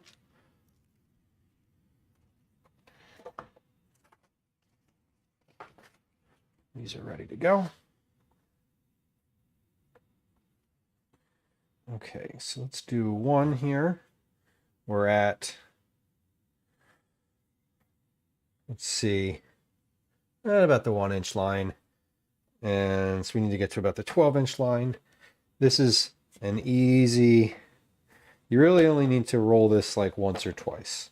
And you don't really need to roll this much at all. Honestly, like the reason I'm rolling this is so it gets only slightly larger, to make slightly larger pockets. If you don't want to roll it, you don't have to. That's the nice part about this recipe. Okay, so that's about 11 by 11. Let's see, 5 to 16. Yep. And 1 to... Not quite 11 on the bottom yet. Almost there. Okay. Great. So we're going to cut these in a moment. I think I'm going to cut these first while I'm just right here. So I'm going to use a pizza cutter, as I said. This is a when you're cutting puff pastry, keeping a clean edge is super important. So maintaining that clean edge is is very important for it to be able to puff. Okay, so we're going to leave. I'm moving these. I'm transferring these so that they I have space on my mat here, but I'm going to transfer them back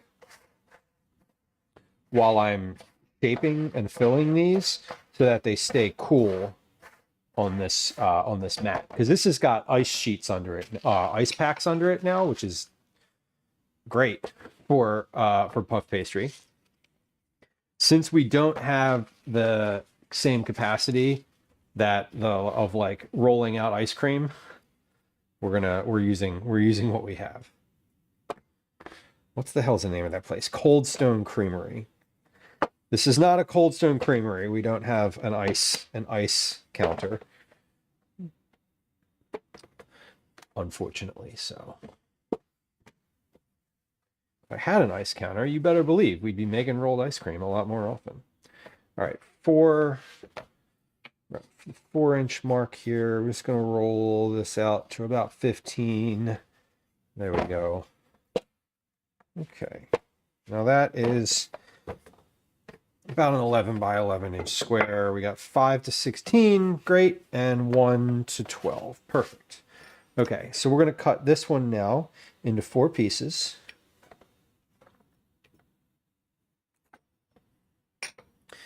And I am going to put these pieces, well, this is kind of nice. I can take this excess flour and just like wipe it into my hand. There we go. All right, we're going to take these pieces and sort of stack them up. Not stack them, but we're moving them to the side where they stay cold. And then I'm going to fill them right here on this tray and then arrange them onto my sheet pan. Because I'm going to put all of them on one sheet pan. This is all going to be sort of a puzzle situation. So this is a, we're sort of getting ready to fill. All right. The other thing that I need before I get to filling is an egg wash. I am going to use an egg wash because I like egg. You could also use milk. Let's get an egg. I want to measure. I want to measure the weight of this egg because that's going to be about the same volume of milk. Basically, when we get there.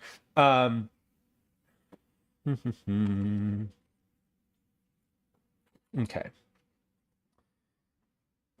Finish with that box of egg. Crack this in. So we have, what's the volume? What's the volume? How much does this weigh? Well, that is an exactly 1.5 ounce egg. That's 42 grams. That is just over 2 tablespoons of milk. If I was to make an equivalency. So I would probably just say 3 tablespoons of milk, which is what I wrote in the recipe. Perfect. Quilpy, welcome in. Happy Tuesday. It is Tuesday. Okay, sorry. I was calculating. I was like, is it Tuesday? It's Tuesday. Oh, I forgot to write one of the steps. Okay. So roll the puff pastry into a square. Cut into 4, working one at a time. Egg wash edges roughly. How much of the egg? So I want you to egg wash. I want you to egg wash. Oh, about a half inch of that edge or so.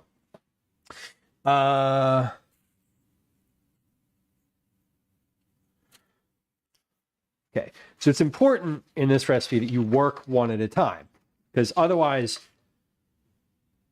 This gets soggy. Yeah, otherwise it gets soggy. Lonely Life, welcome in. I feel like we live in a time frame where we do our routine, same thing, different days. Very true. It was funny. I was saying to Gwen earlier, my partner's name is Gwen. For anyone who's like, I don't know, sometimes I just assume that people know things and not everyone watching knows all the lore. I was saying to her earlier, I was like, oh, I'll take Calvin, our son, to karate tonight. And she was like, oh, well, aren't you like streaming? Like, it's Tuesday, aren't you streaming late? And then I was telling her about the schedule and explaining sort of what's changing and blah blah blah. But it is funny because her like immediate reaction was like, oh, why I thought you were streaming. Like, you stream on Tuesday until 7 p.m. like all the time. Why aren't you doing that? And it was funny. Okay, so we're taking about a half a cup or so of filling. I'm putting it in the middle. This is half a cup each, and we're working one at a time. What is the note that I'm doing? What am I doing here? What am I actually doing? It's not an existential question. That is a literal logistical question. Please describe with words what you're doing. I am folding one corner of the puff pastry to meet the opposite corner, folding one corner of the puff pastry square to meet the opposite corner,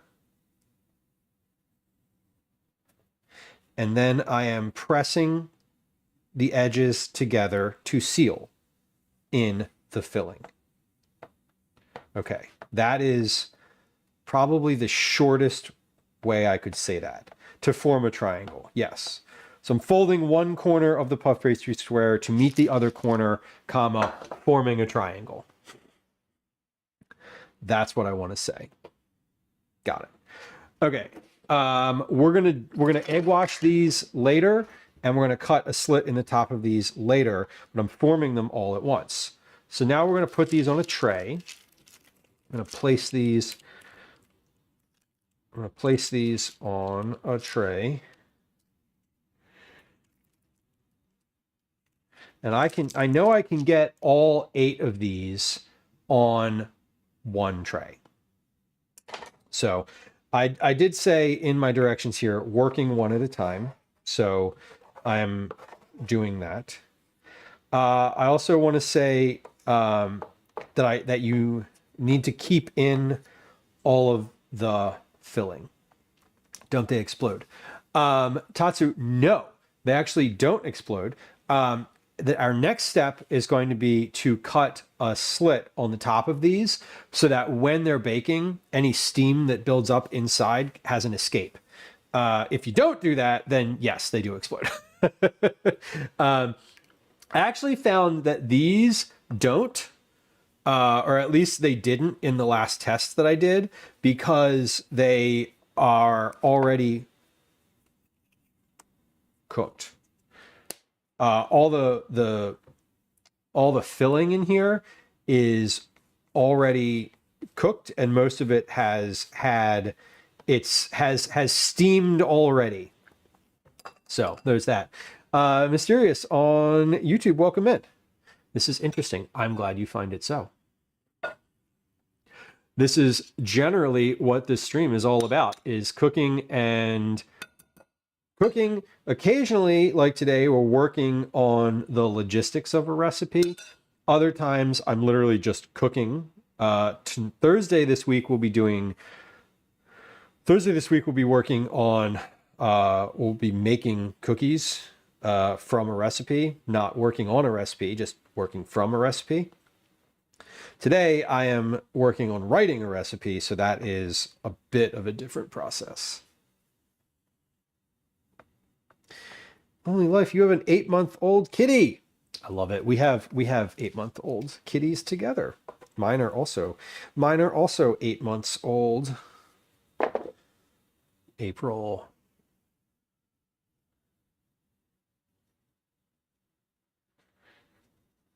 Yeah, 8 months old. It'll be 9 months this month.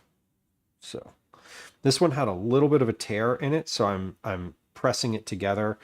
I'm pressing it together so that it ends up so that it doesn't explode out the bottom.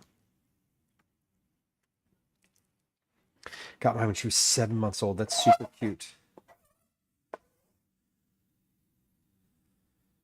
What? How did you come by a cat? Was this an intentional acquisition, or did the cat lottery assign you a cat? So, Fluff, thank you for the shout out.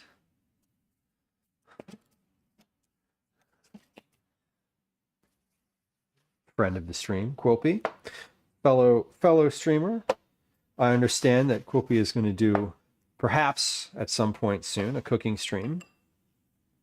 Feel free to let me know, Quilpy, if you ever have any questions about cooking. I feel like you've done it, maybe done a cooking stream before, if I wasn't mistaken.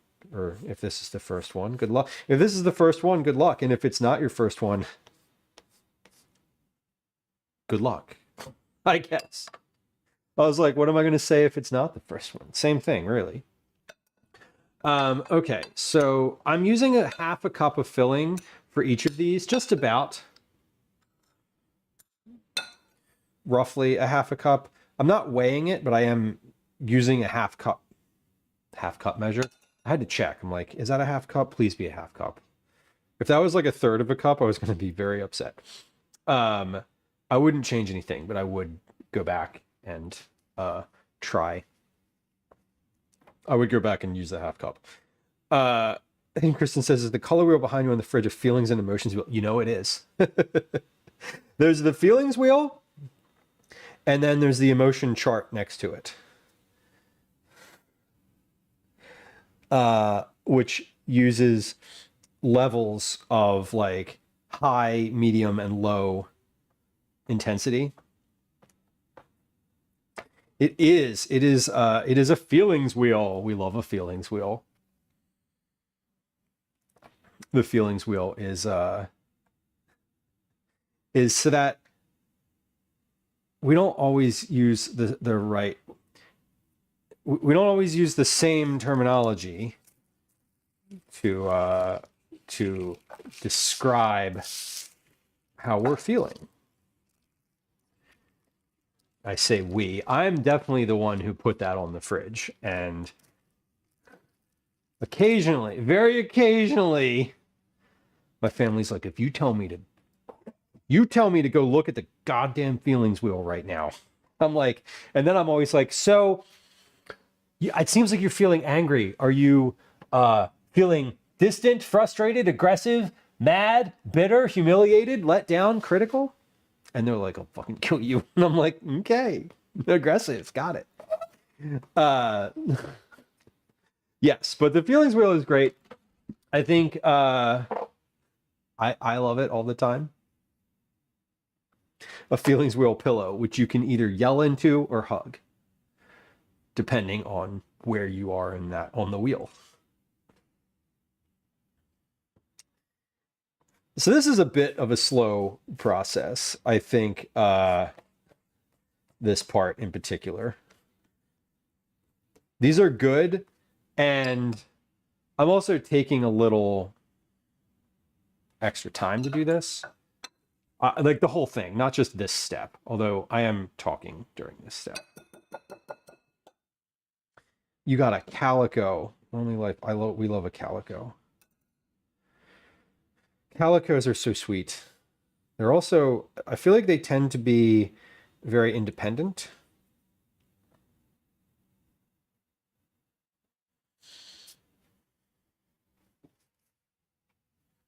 The tabbies, I feel like, are very like, love me all the time. And the calicos are like, love me when I want you to.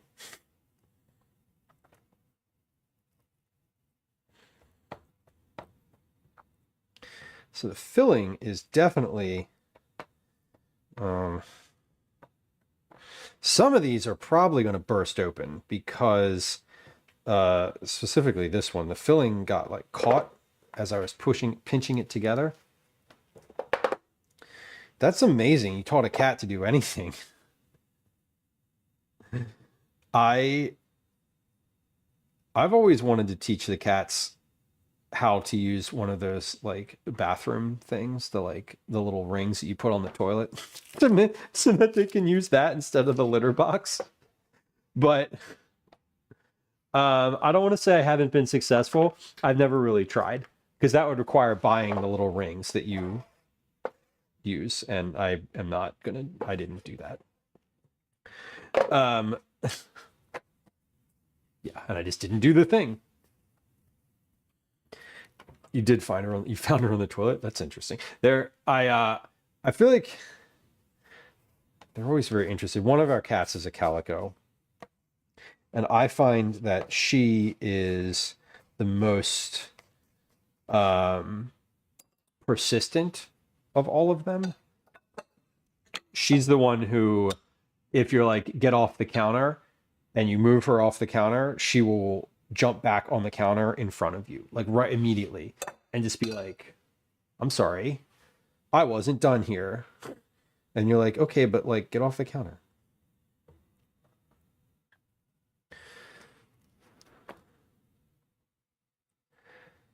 I'm also, you know what I'm doing differently from this time than last time? I have the pastry on a cold surface. So this is not, it's not stretching as much as I'm working with it because it's staying cold. So I'm noticing that the filling is coming out coming out just a little bit more because there's literally less, the pastry is not getting as large. That's all. Yeah, Lonely Life. We haven't used a squirt bottle on the cats yet.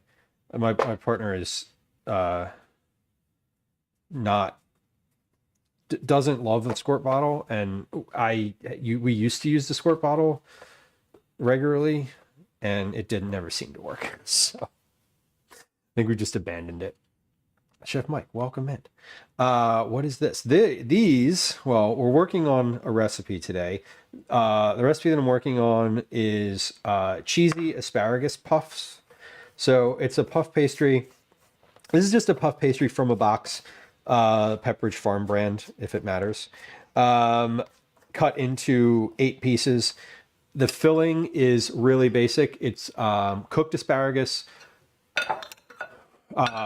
asparagus that was cut into 1/4 inch or less rounds that's been cooked, mixed with leftover rice and 1 8-ounce bag of cheddar cheese. And I'm combining that mixture. Obviously, maybe not obviously. It's been seasoned. I seasoned the asparagus as I was cooking it pretty heavily. So that's where most of the seasoning comes from. But I'm filling these puff pastries now with that mixture, and then we're going to bake them. We're going to egg wash them. Then we're going to cut a slit in the top. Before I do either of those things, though, I'm going to press the edges here with a spoon. The other implement, a fork. We're going to put we're going to finish sealing these with a fork so that they stay a little bit more sealed. And then we're going to egg wash them. Then we're going to cut a slit in the top to vent the steam.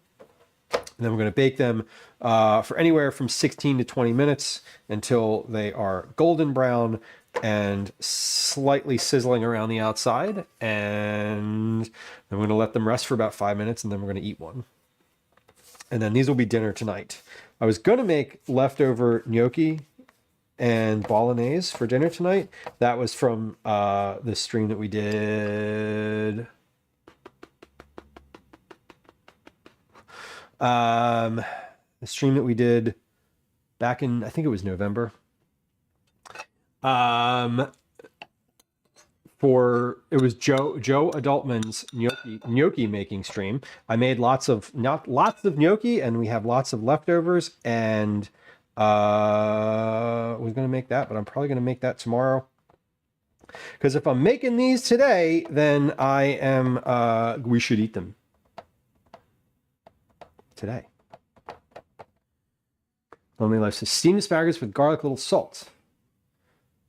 Not a lot, just enough to taste. Right, a little salt is like the secret to like anything. Like, oh man, how come this didn't taste great? Probably because it needed more salt. Mike says, why couldn't I do it myself? Do what myself? Make puff pastry? One would assume that if you're asking that question, that you've made puff pastry before. And I think why would I not make the puff pastry myself? Because this is a relatively weeknight meal. And making puff pastry and doing it well requires hours, if not days. I have personally found that if you treat the puff pastry from the grocery store, specifically, I like the Pepperidge Farm brand. That one's the one that's given me sort of the best results overall. If you follow the directions pretty well, I find that I don't mind it at all. Have I ever tried rice and shrimp stuffed puff pastry? I haven't, but I definitely would. Rice and shrimp is great. Classic combo.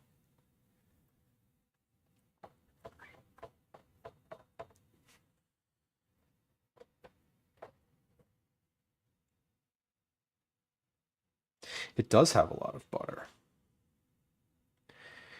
I suppose you could make this with phyllo dough too, but it wouldn't stick together. It wouldn't have the same sort of pocket scenario. Okay.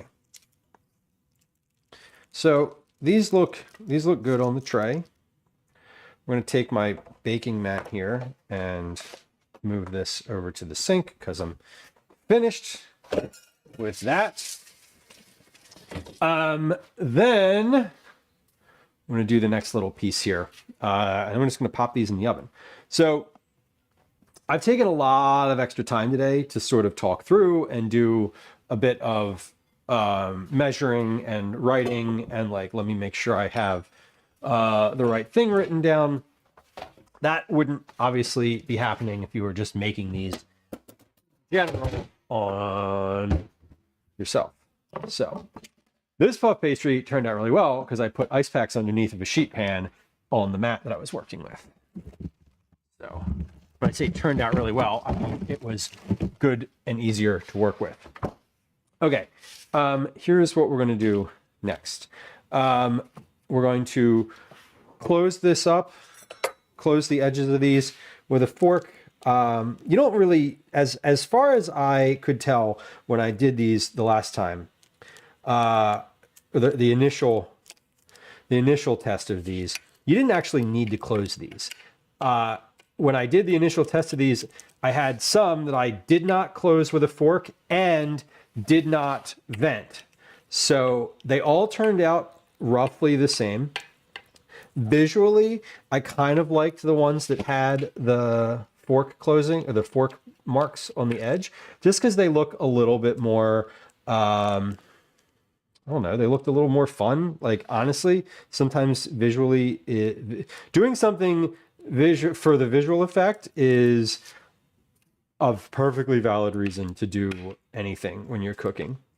Now, if it takes like extra time or uses a bunch of extra ingredients or something, maybe don't. But otherwise, like, this was just an easy thing to kind of do as part of the process. So we're going to close the edges here, and then my oven's preheated, it's ready to go. The last thing that we're going to do with this is egg wash these with our remaining egg wash. Again, you could use milk here. I just prefer egg. That's a personal preference, but it really doesn't make too much of a difference between one or the other. I know that maybe it makes a difference taste-wise in some small way, but the egg wash is really is important for the browning. So if you want these to look like that sort of puff pastry situation, like your turnovers or whatever, then you do need to put some sort of egg wash on them. So we're going to do the egg wash first, then we're going to vent. We're going to cut a little vent in the top of each of these. I'm going to do the vent second because if you put too much liquid or egg in this scenario, or milk, if you're using milk, if you put too much of that on the cut edge, it can keep that spot from puffing. Because it kind of gets it a little wet and makes the layers mash together a little bit.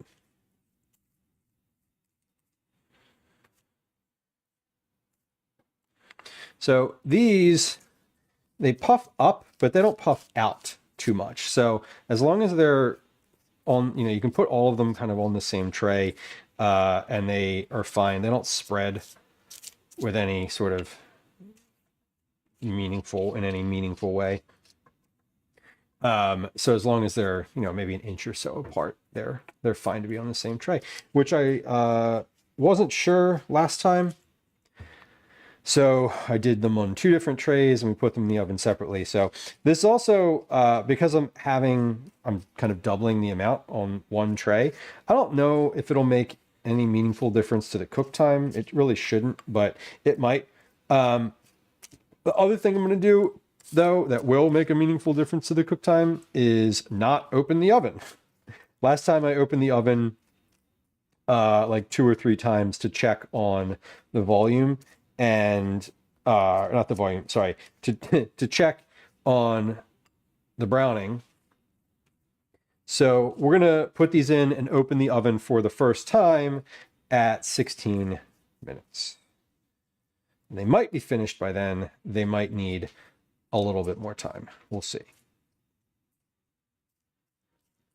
Okay, so these are ready, roughly.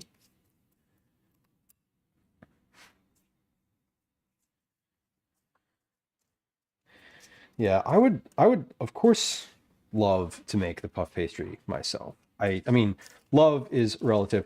I would probably enjoy the process of using homemade puff pastry for these.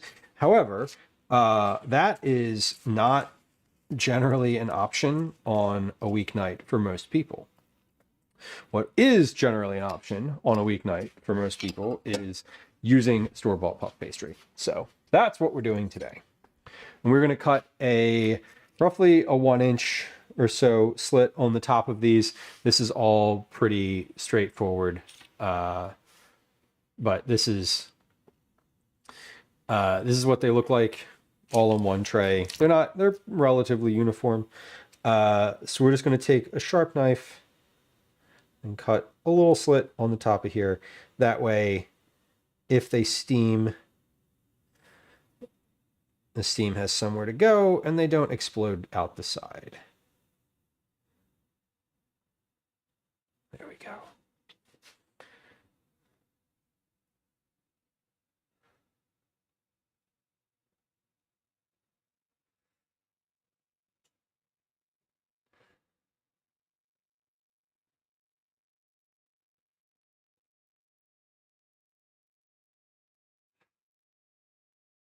Great.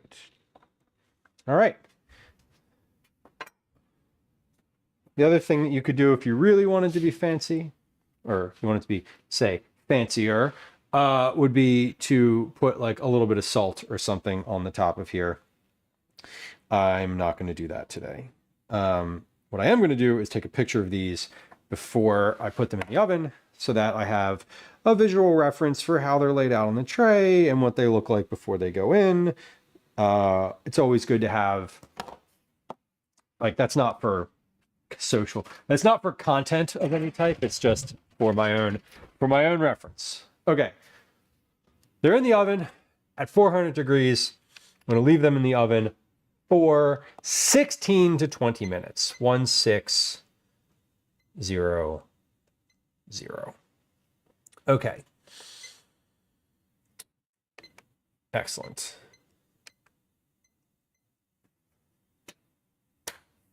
Master Splits, hello. Philly cheesesteak wrapped in puff pastry. Yeah. That would be good. And I've definitely had that before. That's like a past order, like you pass it around, not a previous. Different usage of the word past. That is a past hors d'oeuvre appetizer situation at like basically every single event in Philadelphia. Cheesesteak bites, cheesesteak puffs, call it whatever. It would definitely be good. Okay. Good. Those have about 15 more minutes. We are going to take a quick break while those cook. During that break, so this is the filling that I have left, by the way. I had about half a cup of asparagus added to this. I have about a half a cup of filling remaining. So I added an additional amount of asparagus past what I did last time, and that's quite literally what's left over. So makes sense. And I'm going to put that in a container in the fridge. While we take a quick break, I'm going to process these dishes. We have a bunch of dishes in the sink now. And we're also going to run a quick ad on Twitch and play 2, possibly 3 games of Words on Stream. Those ads are only going to run on Twitch. So if you don't want to hear the ads, you can always hop over to YouTube. There's a link to that in chat. And there are no ads on YouTube. There actually are ads on YouTube, just not during the live broadcast. At least not that I know of. If you're watching on YouTube and you get an ad during the live broadcast at some point, I would love to know about it, because the channel's not monetized, so I didn't think they did in-stream ads. They might. They do like making money, I've heard. Okay. I'm cleaning up the counter. I'm not jumping to an ad just yet, but we will in just a moment here. Just wiping down. Then we're going to make some... Let's make some quick notes here on all of the things that we just talked about. I'm going to go back and watch the video later for the exact description of what I wanted to say about folding the things. So we don't need to do that. Okay. So I want folks to egg wash first and then cut. Bake for 16 to 20 minutes.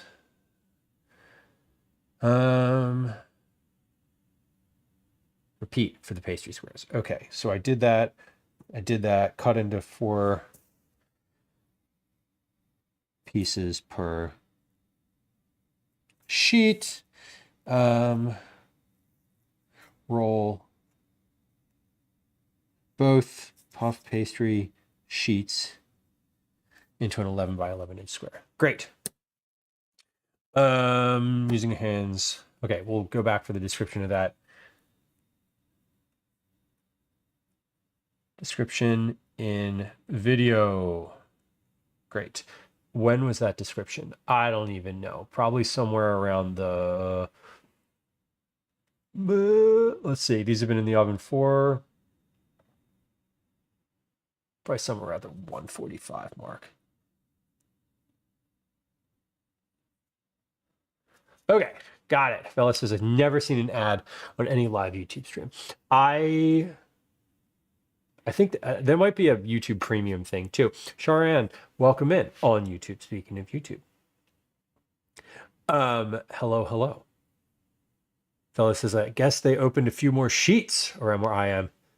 Not a fan of the food. The only thing I ever eat there was peanut butter milkshake. Oh my God. Lots of peanut butter fans today. We have some like peanut butter friends in the chat today. I would have a sunflower butter shake. I am allergic to peanut butter. But that sounds good. Is my name Chris? It's not. My name's Lou. Welcome in. Okay, I'm finished with these. What else can I put away? That's it. That's all I can put away from the counter. Okay. Fellas, yeah, people do really go in for sheets.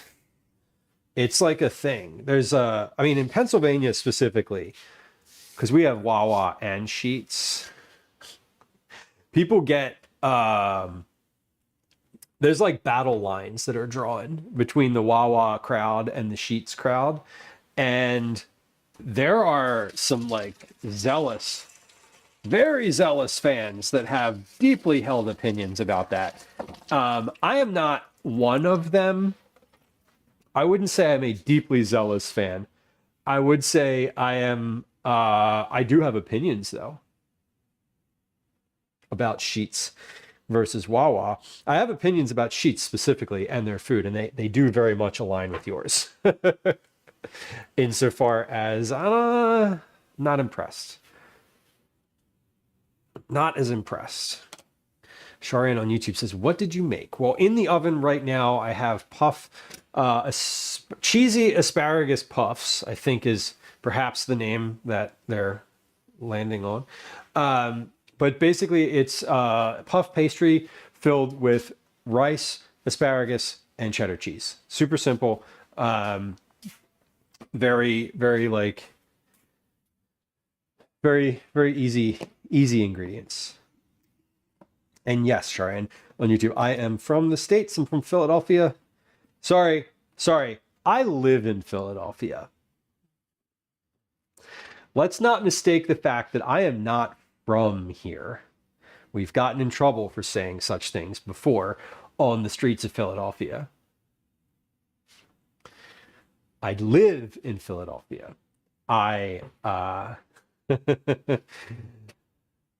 recently as last Thursday, I mistakenly said to somebody on an IRL stream while I was live, they were like, are you from Philly? And I was like, no, yes, I am. And they were like, where did you go to high school? And I was like, are you fucking kidding me? I say water like a native. So I've sort of interchanged water and water throughout life. Water is also commonly used where I'm from originally. Some people use the term water or say water. I've sort of, if I'm not thinking for my whole life, I've sort of used both of them. Not necessarily interchangeably, but I recently was like, you know what? I'm just going to say water. I'm just going to go with it. I'm going to own it, and that's going to be how I say it now, because I don't like getting called out on it only sometimes. So, also Gwen hates it. She's like, why are you like this? Why did you? She's like, you don't say it like that. You never said it like that. And I talked to my friend, Drew, and I was telling him about this, and he was like, well, yeah, well, you know, where we're from, of course, we say it like that too. And I was like, I know. I hadn't thought about it like that, but then when he backed me up on it, and I was like, yes.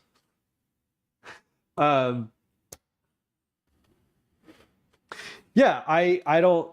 It's a thing. I don't know. I don't do all of the Philly accent. I'm not from here. Okay, we are going to take a little quick break. $20 says, I learned today that water is a big Utah thing because they don't pronounce T's except the actual word Utah. It made me realize I don't talk to many locals. That's okay. That's kind of funny.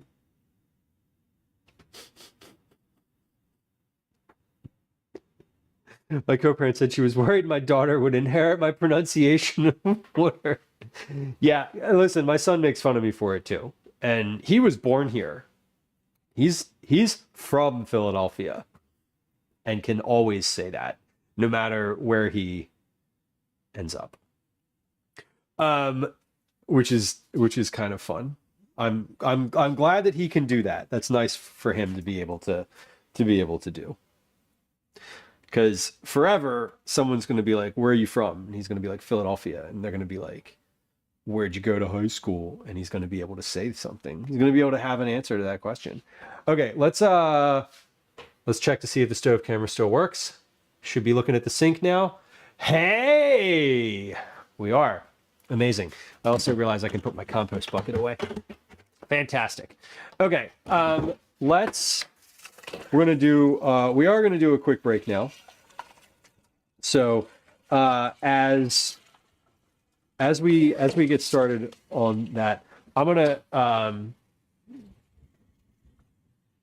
gonna fill my dishwasher here. I'm gonna let the water heat up here for a second so that I can use it.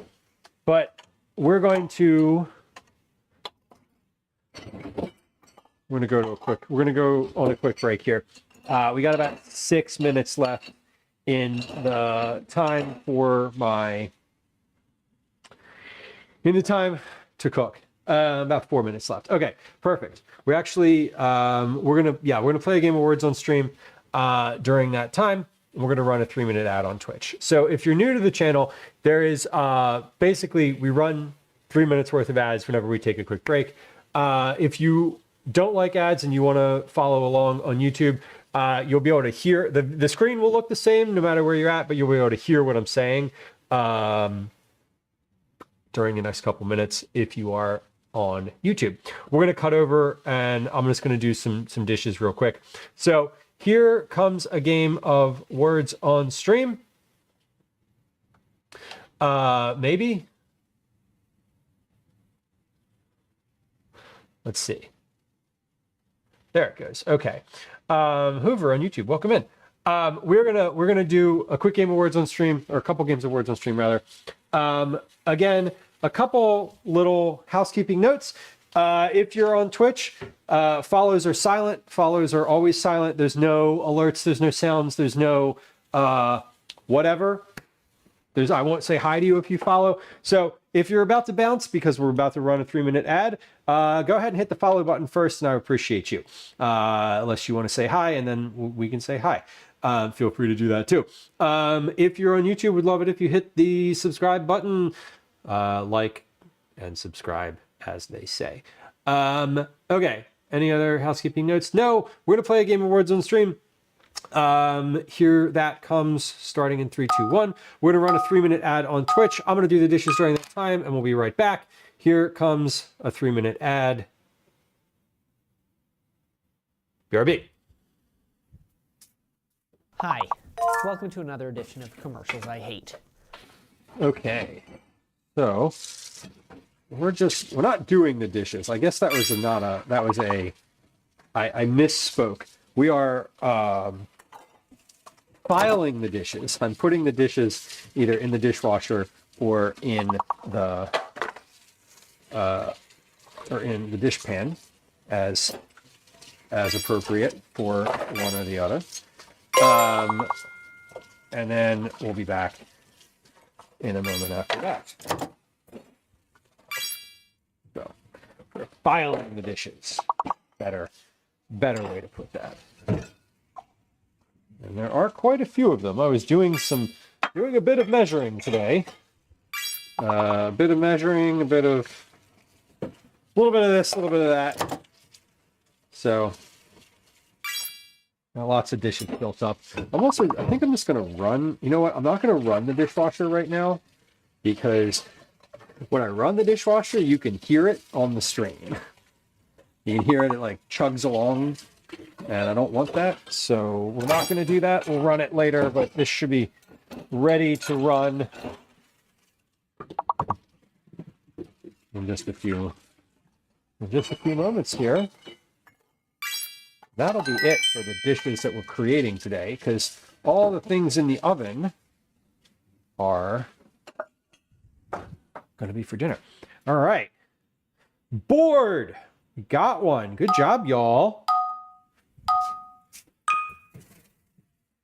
Okay, as per tradition, if we are doing well on the boards, new tradition, we just started this tradition, it's never been a tradition, but as we have been establishing recently, if we end up doing well, we'll keep going. And if things go bad, then we'll stop. Or if we end up doing not so well, we will just stop.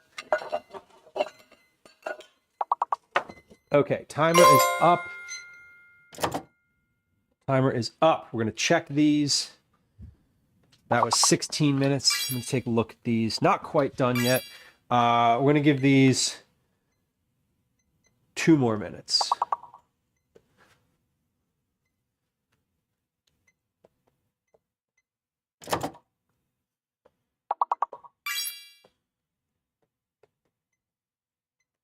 Okay, 2 more minutes for those.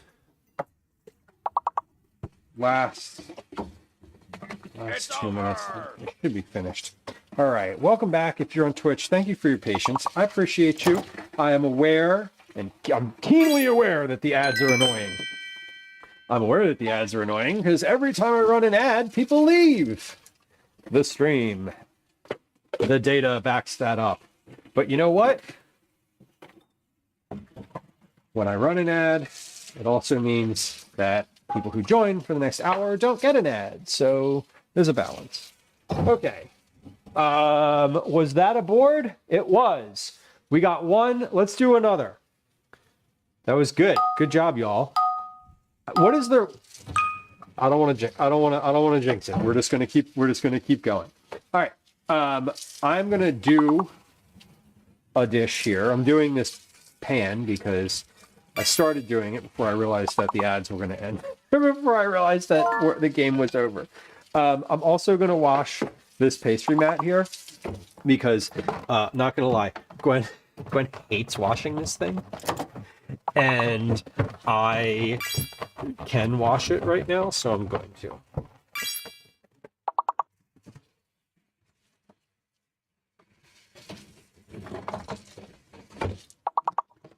Scrub the front, wipe the back, and then I'm gonna stop doing the dishes because I'm gonna need to attend to the oven here momentarily. All right, and maybe we get to the dishes again later, but possibly not. Unclear.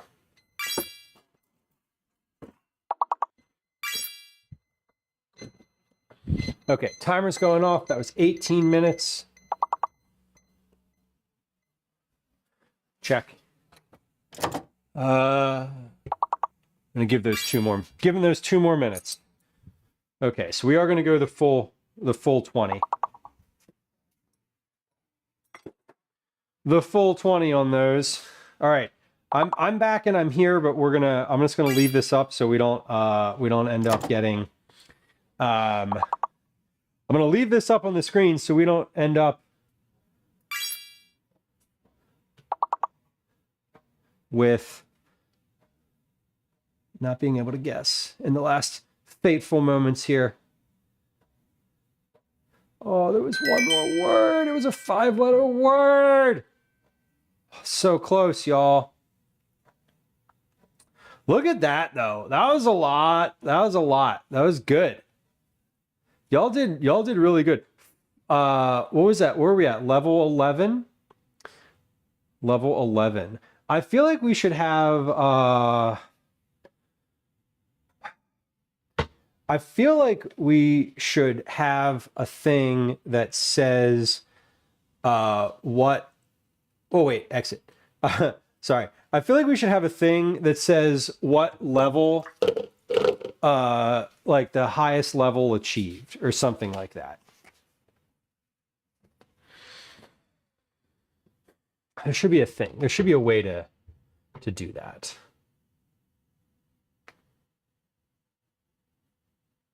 I don't know.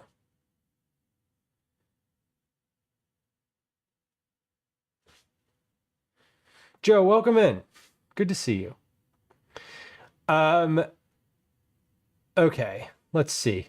We had some new folks hop into chat during words. Welcome in. Good to have you. I'm never sure if folks who are popping in for the first time chatting today during words want like, since we talk about lurking and followers being silent and all that. I don't know. Foxes are cool on YouTube. With the cookies chat. You know, I haven't transferred all of my commands over to YouTube yet. So the cookie command doesn't work. I'm sorry. Here are these puff pastries. I want you to come down.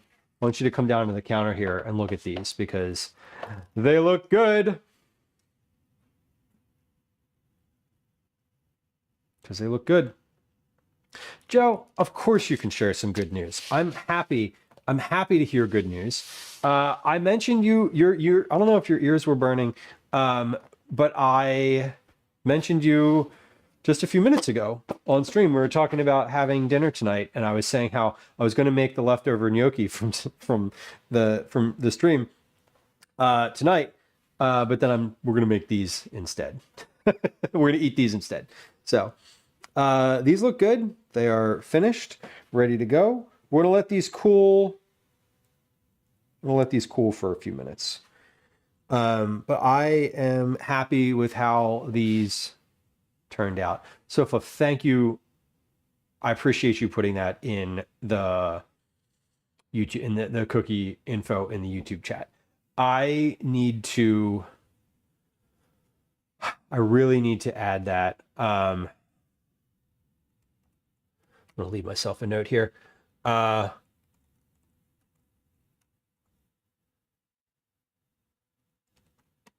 Okay. I'm leaving myself a note in chat that will then dump into Discord instead of just opening Discord. Well, anyway. Joe says, Joe, congratulations. My news is that I confessed to crush and it was mutual. So I'm seeing the one and only K Brown. That's amazing. That takes a lot. That takes a lot to say that you like somebody and that it's scary. Rejection is scary. The thought of rejection is scary. Rejection itself is not scary. Rejection is the end result of putting yourself out there in a way that feels scary. Anyway, that's not what happened, and I'm happy for you. I have happiness for you. I have happiness for both of you, I suppose. But since I'm not acquainted, since Kate Brown and I are not as well acquainted, I am very happy for you very happy for you specifically. Thank you for sharing that, though. I'm really happy to hear that. I genuinely am. New puzzle unlocked, I suppose. Okay. Good. 9 of 12 says what's inside. Inside of these are rice, cooked asparagus, and cheddar cheese. So we have about 2 cups of cut up asparagus that was cooked down, 8 ounces of cheddar cheese, an 8-ounce bag of cheddar cheese, and cup and a half of leftover rice. It's not leftover. Is it leftover? No, it's not leftover. It's this was minute rice. It was fresh, but the recipe calls for leftover rice. You do you. Anyway, we're gonna let those cool for just another few minutes here. So it is now 13:30. So in the next hour and 45 minutes, that doesn't feel like a lot of time now that I'm thinking about it. I'm glad that I didn't plan to do like 3 other things on stream today. Sometimes I do that and then I get caught up and I don't end up getting to what I want to. Not today. Today, we have a special little project. Joe, 6 months. Hey, you know what that is? That is cookies. That means that for the January Cookie Club, which we will draw in February, that means that you, Joe, get cookies for just being a subscriber for that long, which is super cool. Bellis, you did not get drawn. We did not do the drawing yet. The drawing, Cookie Club drawing, is going to be at 5:15 p.m. Eastern Time. It's 2:15 p.m. Pacific, and then the other times it's in between there. So we're going to do the drawing at 5:15 p.m. So it is today. Everyone who was eligible for from December is in this little bowl here. We're going to put these in the big bowl. No, we're going to put these in the copper bowl. The big bowl is very specific, and if you've hung around here for any amount of time, you know that. We're going to put these in the copper bowl. I printed these and cut these yesterday, though, and I put them in a container with a lid because there are cats. And Lord knows, they play with everything they can get their little paws on. I can turn the oven off now. I hear it heating over here. Okay, so here's what we're gonna do. Here's what we're gonna do next. So part 2 of stream today. Well, I guess as always, there's a couple announcements while we're between things. One I mentioned was the Cookie Club drawing. That's going to be at 5:15 p.m. Eastern. We're going to draw and then we're going to raid. So that's the move. Announcement number 2 follows on stream are always silent. So if you're watching and lurking, both on YouTube, subscribes are silent. Follows on Twitch are silent. So if you're just lurking and hanging out, I would appreciate either one of those, depending on which platform you're watching on. I won't say hi. There's no alerts. There's no sounds. Nothing happens when you hit either of those buttons. You just remember to come back. So there's that. Announcement number 3. This dovetails with the Cookie Club thing, but we have a hard stop today at 5:30 p.m. Eastern. So we're going to raid at 5:30, or if not, a few minutes before. Announcement number 4, and this is more relevant for folks who are here often and frequently and sort of know that I'm live on Tuesday and Thursday, as we have been for a while now. That schedule is going to change just a little bit in the coming months because I have a new schedule personally. Calvin, my son's karate schedule changed. So he now has karate on Tuesday and Thursday, which means if I want to take part in that aspect of his life, and I also don't want to put that entirely on my partner, I need to be available on Tuesday or Thursday during the week in the evening.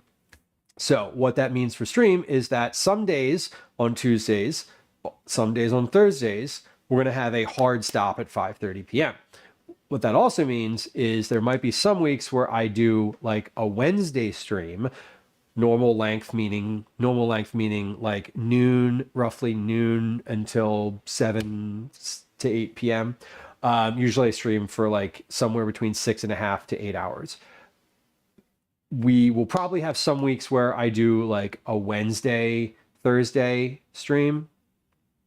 I'm aiming to stream at least 2 times a week in a long form capacity still. So just a heads up on the schedule. That's sort of the nature of things. That schedule may change again at some point. I don't know. Usually karate sort of, it's like a year and then things shift. So those are the announcements today. Excuse me. So that's that. The next part of stream is going to be a bit of an organization, sort of some meal planning happening. We're going to do cabinet clean out. So a little bit different than what I've been doing when I've done like notebook organization before. So y'all might know, probably heard me talk about it at some point or seen it, but I have a cooking notebook that is omnipresent in the kitchen. Basically, if I'm live, this is within my reach. Somewhere I make all sorts of notes in here. I start almost all of my recipes in here. I do all of my meal planning in here. I do basically all of my culinary organization in this notebook. So in the past, I've done like inventory before and sort of written everything down. Today, we're going to do things a little different. I'm sort of shifting the focus today. Going to do more of a like, let's write down some things that are in the cabinet. We're going to clean the cabinet out. This cabinet right here, by the way, the one that I'm pointing at, it's my hand isn't on it, but on the screen visually, it's right there. We're going to take some things out of that cabinet and like put some of the snacks in the snack drawer. We're going to move some things around, probably going to get rid of some stuff. We're going to identify if I have like a whole bunch of different ingredients, we're going to take some of them. If they're worth putting into the community pantry, we're going to take some of them out and put them in the community pantry. Because, you know, if I don't need 8 cans of tomato sauce right now, like, you know, I'd rather sort of give some of those away if I can. Then what we're going to do, so basically I did the same thing for my freezer earlier. I wrote down all the things that are in the freezer that need to get used up. Mostly meat in here. It's like random cuts of meat, things that I bought like a bag of frozen flounder for, and I have 4 flounder fillets left. You know, the bag came with 10. I made 6. I have 4 left. I need to use them. We're going to take basically like what's in the cabinet and try to combine some of that into some like easy meals that I can make using just the things that I have in the house here. We're trying to get like a use it up situation going so I can do, so I can empty some of the stuff out of the freezer, empty some of the stuff out of the cabinet. It's basic like, you know, basic like use it up planning. Anyway, before we get to that, I think I should cut one of these turnovers open and give it a try, right? That seems like the right thing to do, because that will sort of end that aspect of the stream. That will put a bookend on the recipe testing portion of the stream. So here they are. Again, these are my cheesy puffs, cheesy asparagus puffs. Whoa, almost slid off the pan. They look really nice. I'm very happy with them. Let's just pick one randomly. This one looks good. They all look about the same.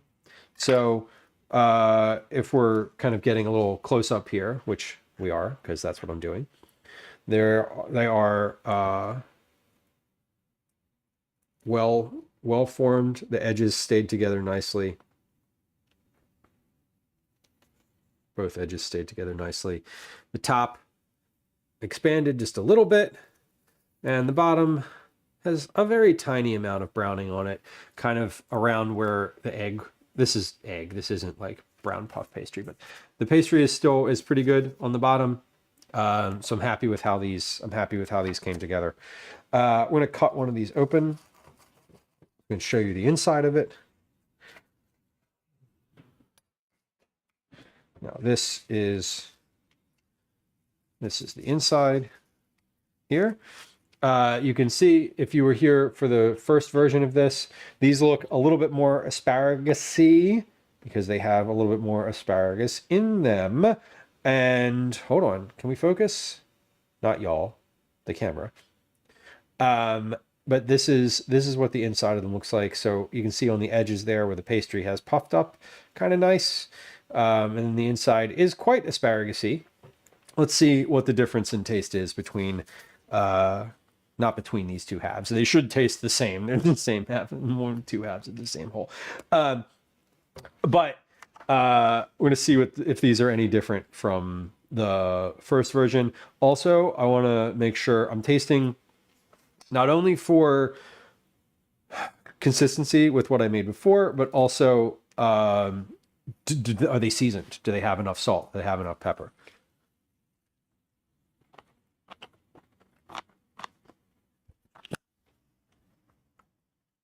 They do. These are really good.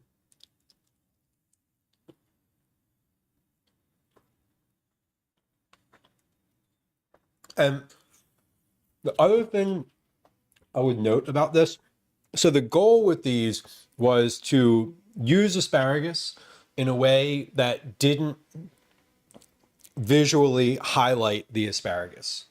And I think I achieved that. If you bite into this and you look at it, obviously you're going to see the asparagus inside.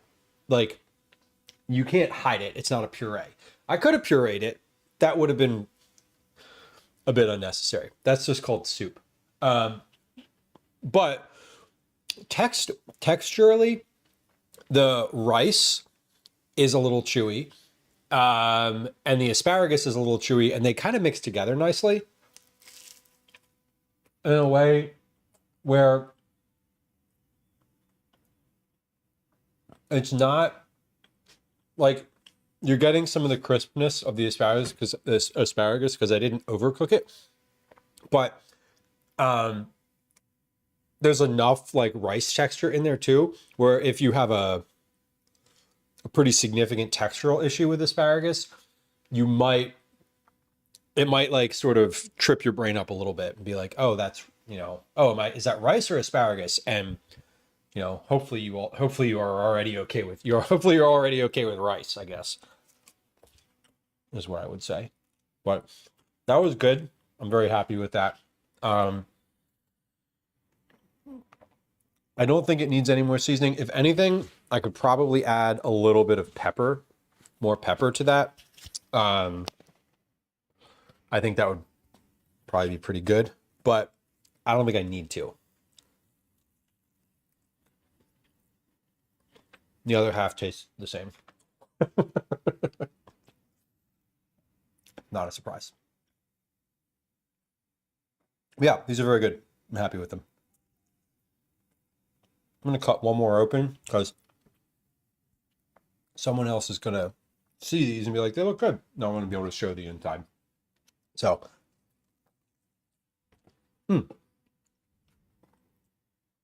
delicious. I love a filled puff pastry. Okay.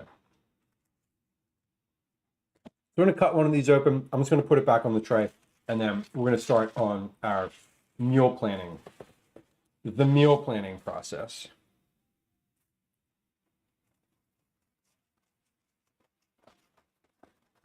I'm cutting these with a serrated knife very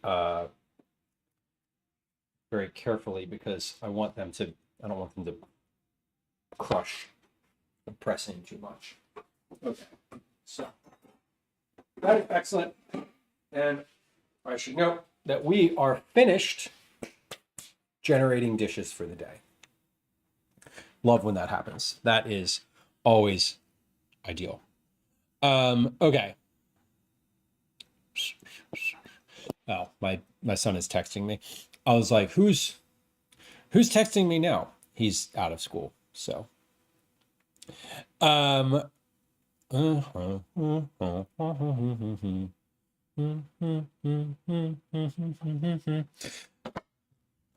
I'm gonna put put these, I'm going to leave these right here, actually. I don't need to do anything with these. These are going to be for dinner tonight. They can just kind of sit on the counter for a little while and cool down to room temperature. We're going to switch gears and move to the cabinet. I'm going to try something a little different, or not try something. I'm going to do something a little different. So this is going to take a moment or two to set up here. We're going to take this camera from the sink and use that over at the cabinet because it's a bit, because that'll be a bit easier. That'll be a bit easier than moving my main camera. Okay, is that clean? The lens is clean? Yeah, well, almost. Hold on. There we go. Let's clean it. We're gonna clean the lens, and then we gotta change the wiring up a little bit here because I have a separate. It's a whole thing. So bear with me for just a second as I reorganize what's happening. Tatsu, it's summer vacay. Traffic has gone down without any classes going on. I bet. I love that. I bet that's always nice. If you live in an area that has like intensely busy, like an intensely busy either tourist situation or student situation, that like the absence of either of those is amazing. I have family who live in an area that is like heavily touristy, and that is always it's always kind of funny, like in the winter when it's just like, well, nobody's here, there's no traffic, and you can go down, you can visit, and it's like super nice, and there's no you can get there quickly. And then when you go in the summer, it's like, oh, it just took me an hour and a half to get somewhere that in the winter would take me 35 minutes. All right, let's unplug this cord. We unplugged the right one. That's always good. And then I built something on my Stream Deck. Let me see if it'll work.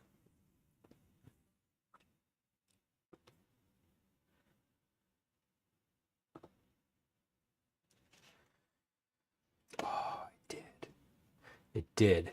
You can't tell because you can't tell because it's no visually different for y'all, but it just made it easier to transfer to a different camera. Everyone leaves the DC area for the holidays. Totally. It's like the Jersey Shore. If I wanted to drive down to the Jersey Shore right now, hour, I could be there. If I wanted to do that in July, 2 hours. Like, and it's just wild. It's really frustrating and kind of annoying. Okay, let's see. Will this camera work?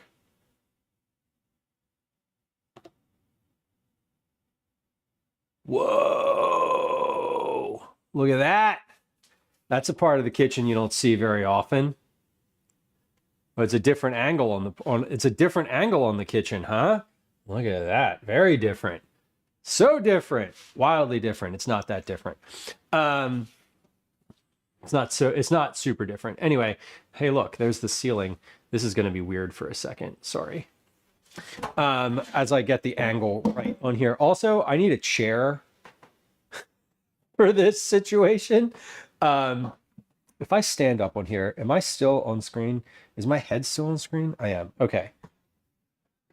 I can't tell. I'm going to raise that just a little bit. There we go. Okay, good. Now you can see the bottom of the cabinet and the top of the cabinet. Perfect. Perfect. Fudge, darling. I see you. Okay, we're just gonna put chat up here too, so I can see it while I'm like in the cabinet. Okay, so let's like sort of detail what this cabinet actually looks like here, because this is a bit of a disaster at the moment. Cyber, what were we doing in the cabinet? Good question. Very existential. We are basically looking in the cabinet, and I'm going to pull out. So this whole bottom area here is, I've just been shoving things in here and not doing any auditing of any of this. So this whole bottom area is like filled with crap.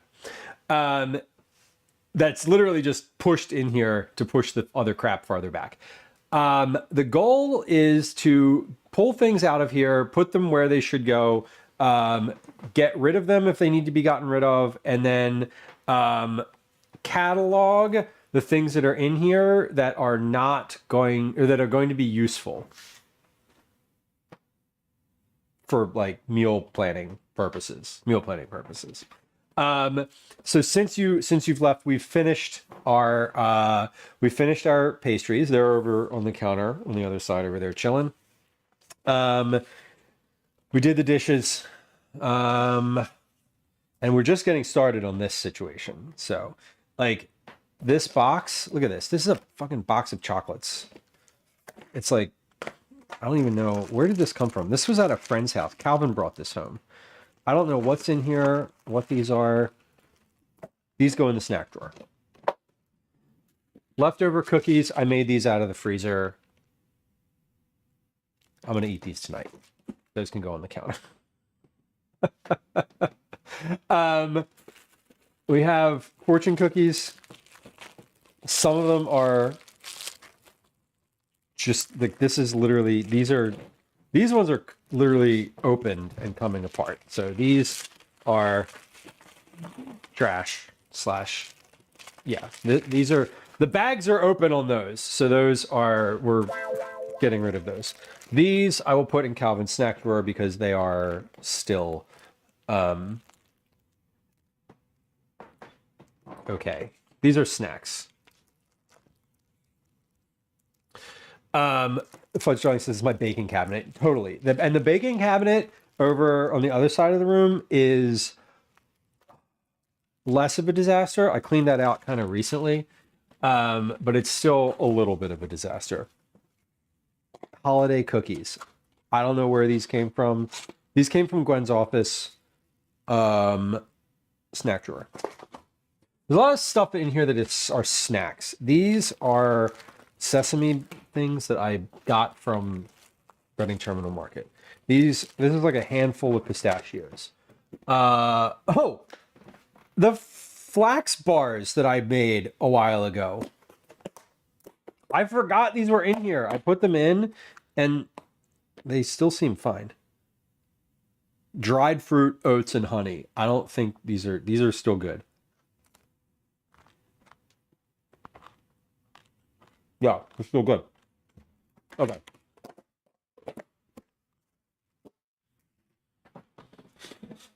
Oh. A little bit of a chocolate orange. A dark chocolate orange. We have the documentation, of course. Pecans. General. These don't go in this cabinet at all. What? Are these still good? Yes. When they're not good, they have a smell. Okay, these are still good. I'm going to put these always go, pecans go down here. Where do I look for pecans? Yep, down here. I was looking for them recently and I didn't find them. Much like those, here's some dates. These I also look for in this cabinet. So some of this stuff is just like miscategorized. Decaf vanilla chai. This was a gift for Calvin. That needs to stay. Let's put that. I'm gonna put that. This isn't really a snack. He needs to be able to access this, but I don't really want it in this cabinet. I'm gonna put this down in his. So he has. You can't see this. Now, speaking of a disaster, he has a snack drawer in the bottom of this thing that is awful. I'm not touching this. This has Halloween candy. This has like open bags of gummy nerds in it.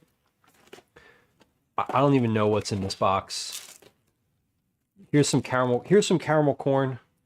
This was for school. So I don't know what's in here, but here's what we're gonna do. We're gonna take the snacks that I just pulled out of here, and we're gonna put them on top. And then he and I are gonna go through this drawer later. I'm not dealing with this without his input, and he's clearly not dealing with it at all. So, Tatsu, that is Calvin's. Now, if we go back years, literally years, that drawer was meant to be, it initially had little baskets with these little glass lidded glass containers in them. It was nicely organized. It was great. Now it's not. It has devolved, clearly. These are garlic butter cookies from who even knows when.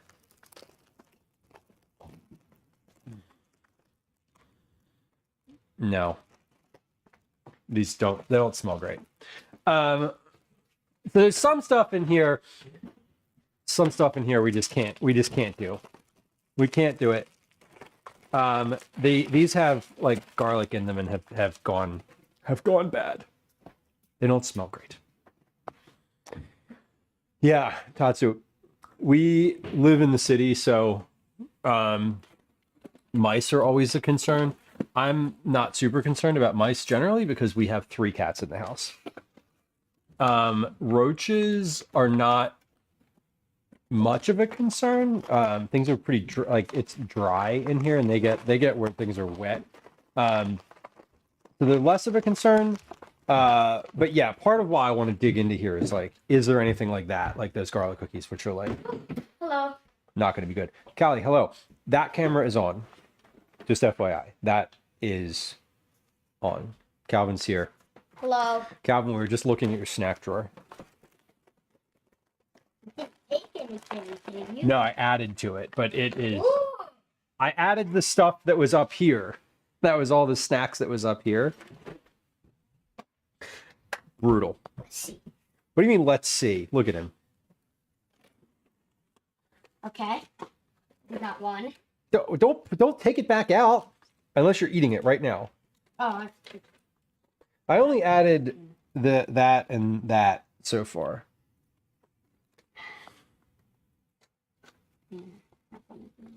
Dragonheart, hello. Oh my god, Tatsu, rats. Yeah, we don't, that's not something I'm worried. Rats are not something I'm worried about. What are these? do you want one? Yeah, I'll take one. Just gonna get rid of these.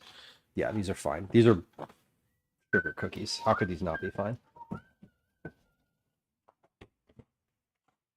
What is that? That's chocolate inside. I thought that was a pretzel rod. I thought it was a marshmallow rod, No, everyone was wrong. Okay. but it's very good. These are good. I wish I didn't known that. I would Do have you eaten want these to bite? earlier. This is really good. Do I want to bite? No, I'm good. Thank you though. Yeah, so thankfully I've never seen a rat in here either. I can't imagine. I'd be horrified if we saw a rat. But oh, look who's here. Look who's here. We were just talking about you earlier, OB.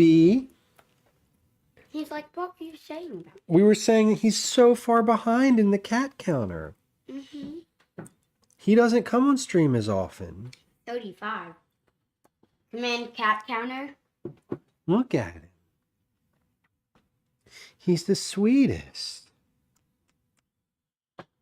He doesn't really want to be held either. Oh, Ash was catching up a lot. Yeah, And now Elsie seems to be making a push.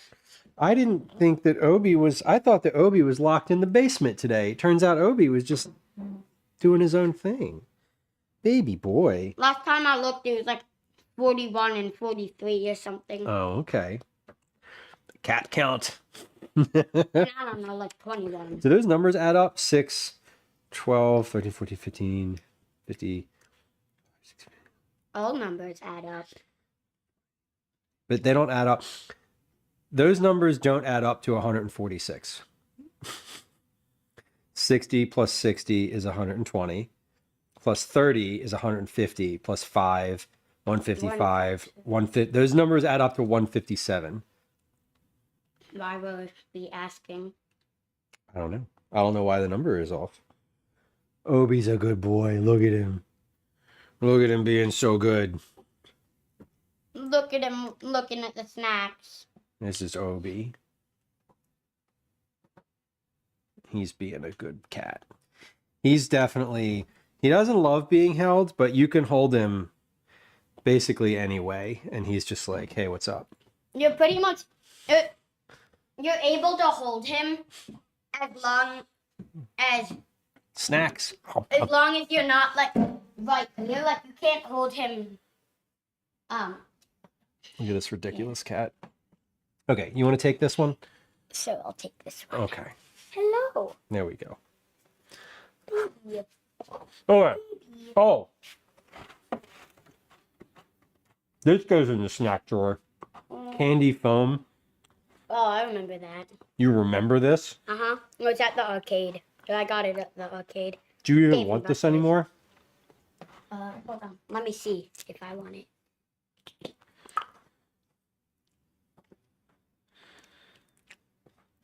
Don't point it at your face and push it down. No, don't point it at me either. Fuck.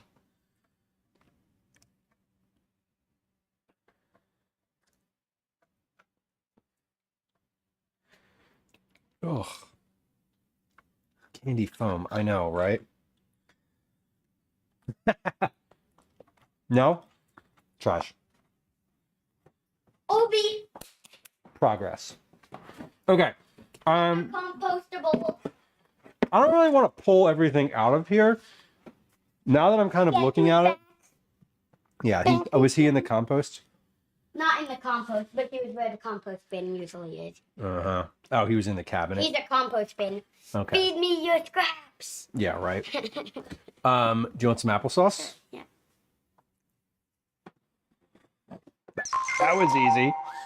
Rusty, welcome in. Good to see you. Fluff indeed. Now, this is something we can't be out of. One of Gwen's favorite sandwiches is peanut butter fluff. Mm. So we have to keep this. This also has Banana to be... honey fluff. She doesn't like bananas. No, for me. Oh, for you. Okay. Sun butter? Oh, sun butter, yeah. Yeah. Yeah. Rusty, good to see you. I hope you're well. Happy holiday / New Year / January. Okay. I don't think I want to pull everything out of here per se. What I do want to do is move certain things like this maple syrup here. Like I have another one of these in the fridge. This one's I don't know why I have two, but I don't need this right now. So this doesn't need to be in a prominent place on the bottom shelf. I'm going to move that up top here, where I will then proceed to forget about it. And then when I end up wanting or needing more, I will get more, and then I'll discover that later. That's how it works. Okay, but here's kind of where No, the garlic cookies went bad. They didn't smell... We had garlic cookies? He says, wait, we had garlic cookies? Yeah, they've been in the cabinet since we bought them. Ooh. I didn't- just remembered. I didn't I have think about them either. I just remembered I have the lemon bar. And They're in here. Those are in the fridge. Yeah. Rusty, we did have a good New Year's holiday and New Year's. It was very low key. We didn't do a whole lot. Generally speaking, our Christmas holiday has been at home since 2019. And then New Year's, basically same thing. Where is the bread pudding? Tatsu, we do have string cheese. We love string cheese. It's in the bag under the bag on the bottom. Here. Correct. Brown bag. Yeah, the brown bag on the bottom. Oh, that was another 3B alliteration today. What? We did it. We've had 3 BBB alliteratory phrases today, which is pretty great. I don't know. What you said. Tatsu, you had green ketchup. I'm pretty sure. I don't know if I've had green ketchup, but We have jalapenos. yeah, we have jalapeno ketchup. That was a Christmas present for Calvin. Yeah, it was for me. It was in my stocking. Okay.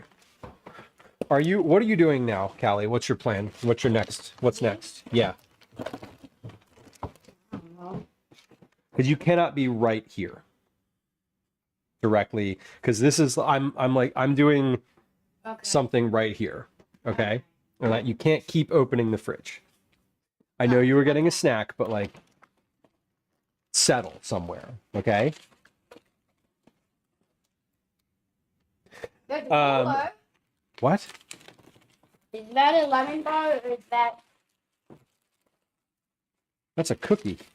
Oh, that was your pistachio swirl. Pistachio swirl cookie. Right. Can I put this bag? Recycling. Yes. Okay. Okay. The green ketchup was a worldwide thing when Shrek came out. That I believe. I definitely believe that. Okay, here's what we are gonna do. I have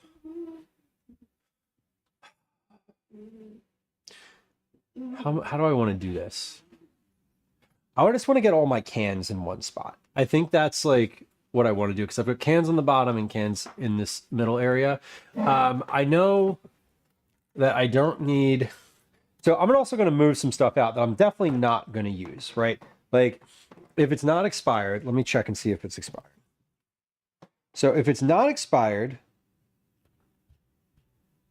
yeah, I'm not going to use that. And we're not putting that in a food pantry. We're not. If it's expired, we're not donating it no matter what.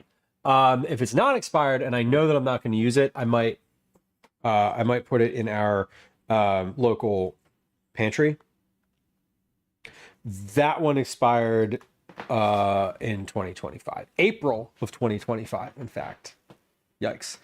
Okay, this is still good. 2027 pizza sauce. Okay, we'll keep that. But I do want to get all of my cans sort of on this shelf up here. DJ Harley, welcome in. Hello. Hold on. What do I want to do? Got your drink. Were you planning on reading when you got home today? You mentioned it. You mentioned it, and I am mentioning it. I'm not compelling you to do anything. I'm just mentioning that that's what you said you were going to do. If that's not the vibe. That was my plan, but I don't think it is. Okay. Do you have a plan for your literary endeavors this week? I'm trying to get this camera up a little higher. Tomorrow's Wednesday. Mm-hmm. Yeah. And then you are not going to be home this weekend. Oh, I forgot. Mm-hmm. Okay. Obi's back. He's here again. Okay. That's good. I'm just going to be on the chair here for a few minutes, so look out, bud. All right. Okay, we got it. Oh, I don't have the chat. I don't have any chat. Dragonheart. April was a long time ago. Yeah, Tatsu, and I think that for me, I'm just kind of like, I have 2 things of pizza sauce. I'm just gonna like, I'm gonna just get rid of the one that says it's expired, because I don't want to. What will happen is I won't use it again, and it'll be another couple months, and then it'll be deeply expired. 2027. Okay. So I'm just gonna get like, yeah, I'm getting all of my cans kind of in one spot. So like pizza sauce, tomato sauce, diced tomatoes, all kind of near each other.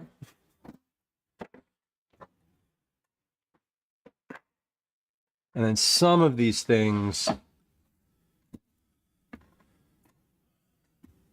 I'm not going to use. I'm definitely not going to use. All right. Pumpkin, lentils. Okay, so I got tomatoes, the tomato area, evaporated milk. So evaporated milk expired in 2024. I think we can get rid of that. Just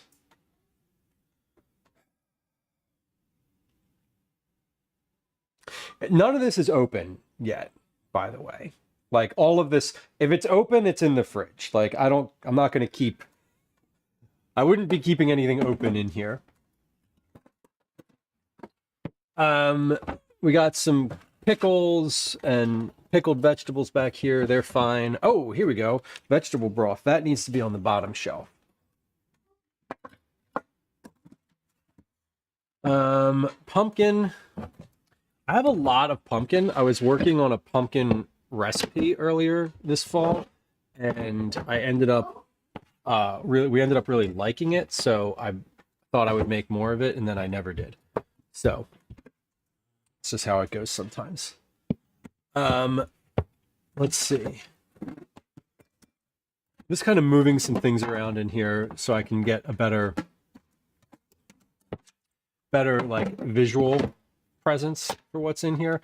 And then once I'm finished moving and rearranging, I'm going to write down sort of like what I see in here and how then we'll make like some plans for it, right? Tatsu, I feel like for certain stuff like condensed milk, I'm not going to do that. I don't know. I don't feel compelled to open that tomato sauce again because I have another container of tomato sauce in here. I'm sort of like, it's been expired for months and I'm just going to it's just going to go. And I think that's sort of how it is. All right. So we got cannellini beans. We have a lot of cannellini beans. I got 4 cans of those, but I use those more than any other beans. Generally speaking. So I am going to let those kind of, we're gonna keep those. We are keeping those. I got some corn back here. Again, I'm just putting all of my cans in one spot so that I have like a visual for what's in here. Can I tell you something that I really don't like? I really don't like when cans can't stack. When you have cans that are literally like these. Okay, so I love these Jersey Fresh tomatoes, right? But like these cans, they don't stack. They don't stack nicely. Like they stack, but they're not secure. They don't like, you could like slide it and it'll come off. I'm so, is it unreasonable to feel annoyed about that? Like, I think that it should be an expectation that your cans stack. Like, I don't know. Maybe I'm the unreasonable one here, but I just kind of want them to all play nicely together. Oh no. Oh, look at what I found back here. Ketchup. I buy ketchup like all the time. 10/23, 2025. This I will keep. Because why not? This I will put in the refrigerator though.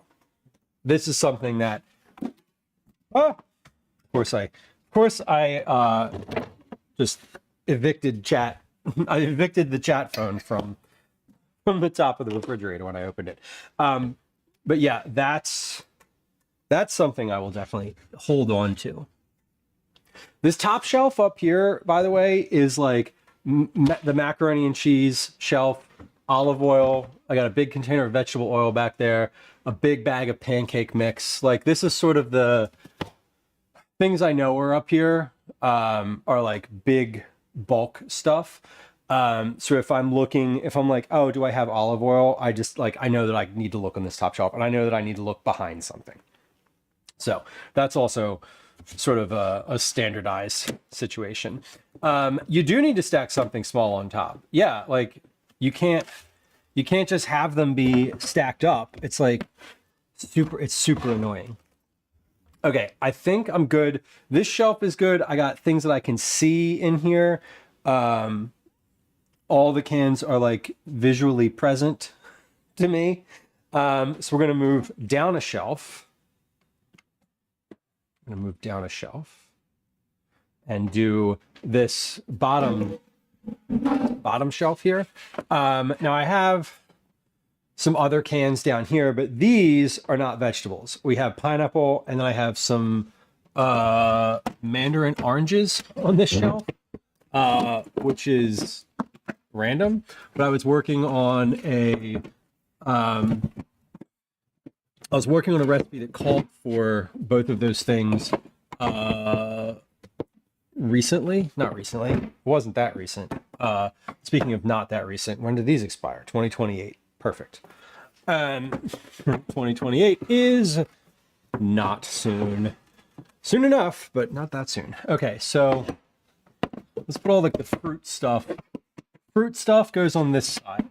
So we got applesauce, we got pineapple tidbits, maraschino cherries, mandarin oranges. Other things that can go on this back shelf. Let's see. Sesame, we got tahini back here. Vegetable broth. Fluff needs to stay up front. And then I have a bunch of stuff in here that's sort of like dried packets of things. I've got dip packets and broth packets, soup packets. That was also from a recent recipe.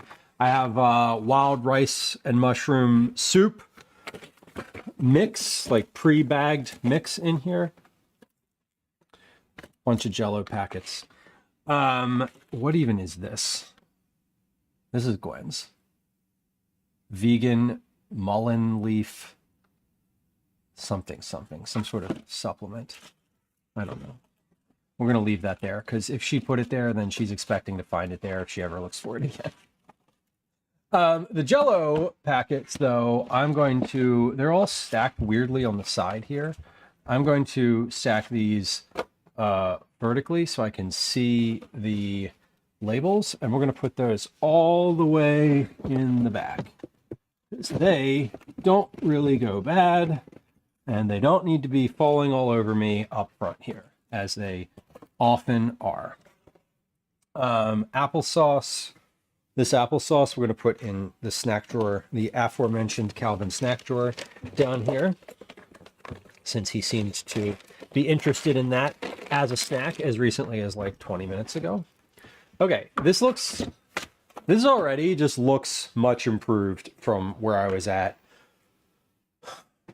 30 minutes ago. So come on up here. We have a shelf. We have a can shelf, which looks quite a bit nicer. And then a lower shelf, which is slightly emptier than it was.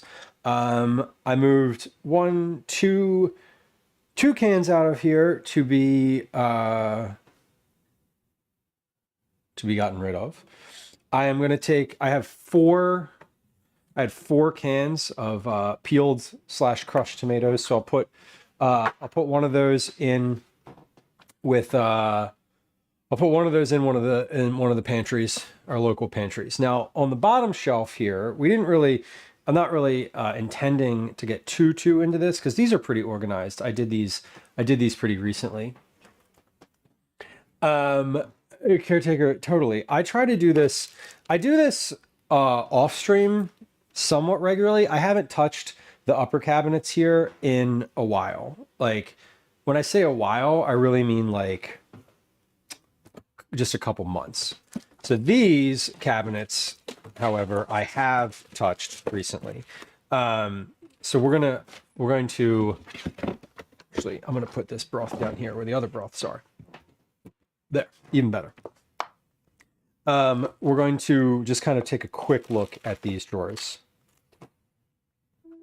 Jello does have an expiration date. I did not know that. I'll take a look at when that Jello actually expires. That's probably a good idea.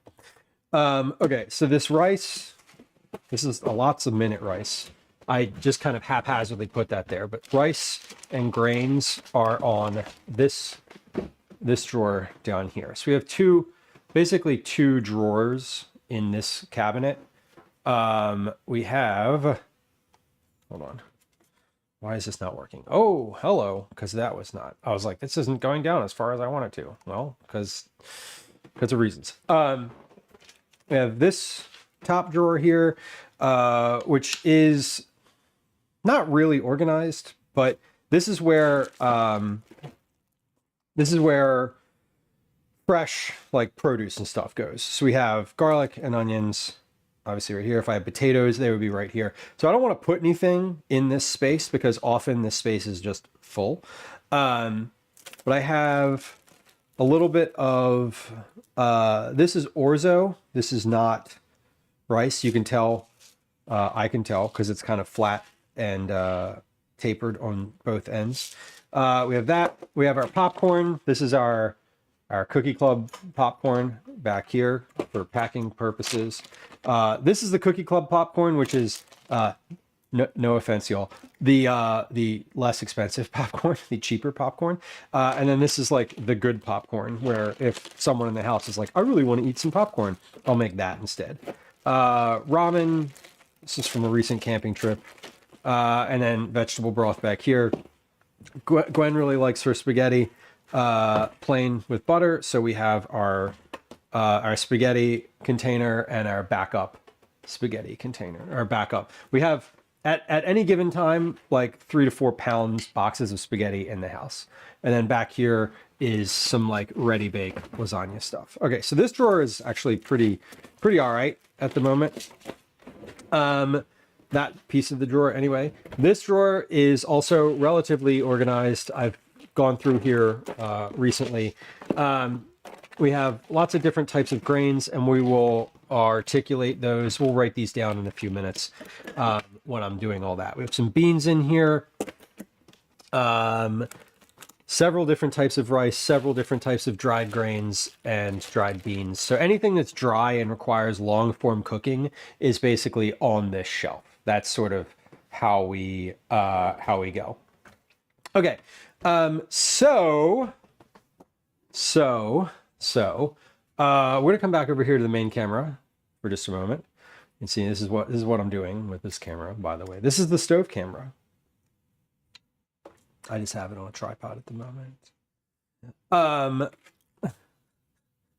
Moon Dies, organizing the pantry is like one of my favorite tasks, activities. Very, like, honestly, it is super gratifying to sort of go through everything and make it into a nice tidy pile, if not actually anything else. Pies Warren, welcome in. I like your name. We can be friends. I'm also a dad in the Philly area and into food and cooking in urban spaces and outdoors. I am also into all of those things. I do a lot of cooking. That's what all this stream is about, is literally just cooking. We do some occasional IRLs out in the world, but mostly cooking from my home here in Philadelphia. I live in the city and I mostly walk everywhere. So urban spaces are very important to me as well. Welcome in. It's nice to have you. And thank you for your bits. I appreciate you. And it is good to see you. Tucson, hello. Good to see you as well. Welcome in. Happy Tuesday. Okay, now is when we get into the cataloging of what's in here. And sort of now that I've organized the cabinet into like, hey, beans, vegetables, grains, blah, blah, blah. We're going to write down some of those. We're going to write down those things, like what's available in the cabinet. And then we're going to try to put together a couple like straightforward meals from that, so that we have a couple easy things that I can just like weeknight, 30 minutes, 45 minutes, turn the oven on. Basically, I want to be able to turn the oven on and boil a pot of water and have like a couple meals that either require the oven or a pot of water ready to go or ready to make super easily that I don't have to like think about. And we'll probably end up doing a few of those on stream. So just like, that's what we're doing. In Delco, excellent. I am very familiar with Delco as well. Tucson, I have not seen that. A pop-out camera. That's kind of cool. I love I don't know what the name of the camera is that some streamers have that does like it like turns. Kanara might have one. I know Lemon has one. I think Chef John has one. I forget the name of it, but those are pretty cool. I don't know. I like those mobile things. I also just think about it and I'm like, oh, more pieces to break. More things to just break on me. Yeah. Moondice, I actually do have some of the cupboard steps in there. They're in the back. I don't think they're super visible, but I do have them. They are great. I would definitely encourage you to grab some of those if you are so inclined. The only thing that I don't like about them is the ones towards the back of the cabinet. I can't put anything on. I can put like small things on, like tomato paste can go on the top shelf, but I don't want the tomato paste on the top shelf in the back because then it's way out of reach from when I actually need it. And I use it regularly. So, okay. We're going to, some of these are just like weird snacks like this. These pistachios, like I'm just going to leave these on the counter because I'll just eat these. Like I will just stand here and randomly eat these. Maybe during stream. I don't know. We'll see. I'm glad I found those flax bars in there. I was craving those the other day and I was like, I should make some more of those. I have them. They're right there. Okay. Let's start like cataloging some of this stuff. Okay, that's what we're gonna do next. So hold on.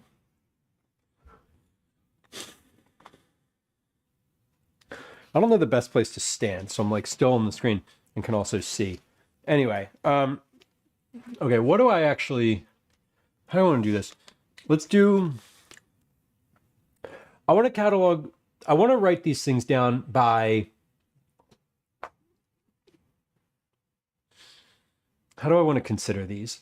I want to do this like these are things that are whole ingredients. So beans are a whole ingredient. You can do like beans and rice, right? And then I want to have flavors. So beans are a whole ingredient. Pumpkin is a flavor. I'm not just going to eat. I think how I'm thinking of it is, could I conceivably just eat it right out of the can? That's a whole thing. If I wouldn't eat it right out of the can, or not usually, normally, then that's going to be a flavor. So I think that's how I'm going to sort of bracket these two things. Right? Pumpkin stew. Yeah. One of the recipes I did this fall was a pumpkin pasta. It was pumpkin and pasta and chicken, and that's it. But I also am not going to, just eat the pumpkin. It needs to have something else in it, I think, is how I'm sort of conceptualizing this. So let's start with the whole ingredients, okay? We have corn. I just have an available cabinet. Corn. Two cans of corn. What are those? Cannellini beans. 1, 2, 3, 4. Cannellini's 4.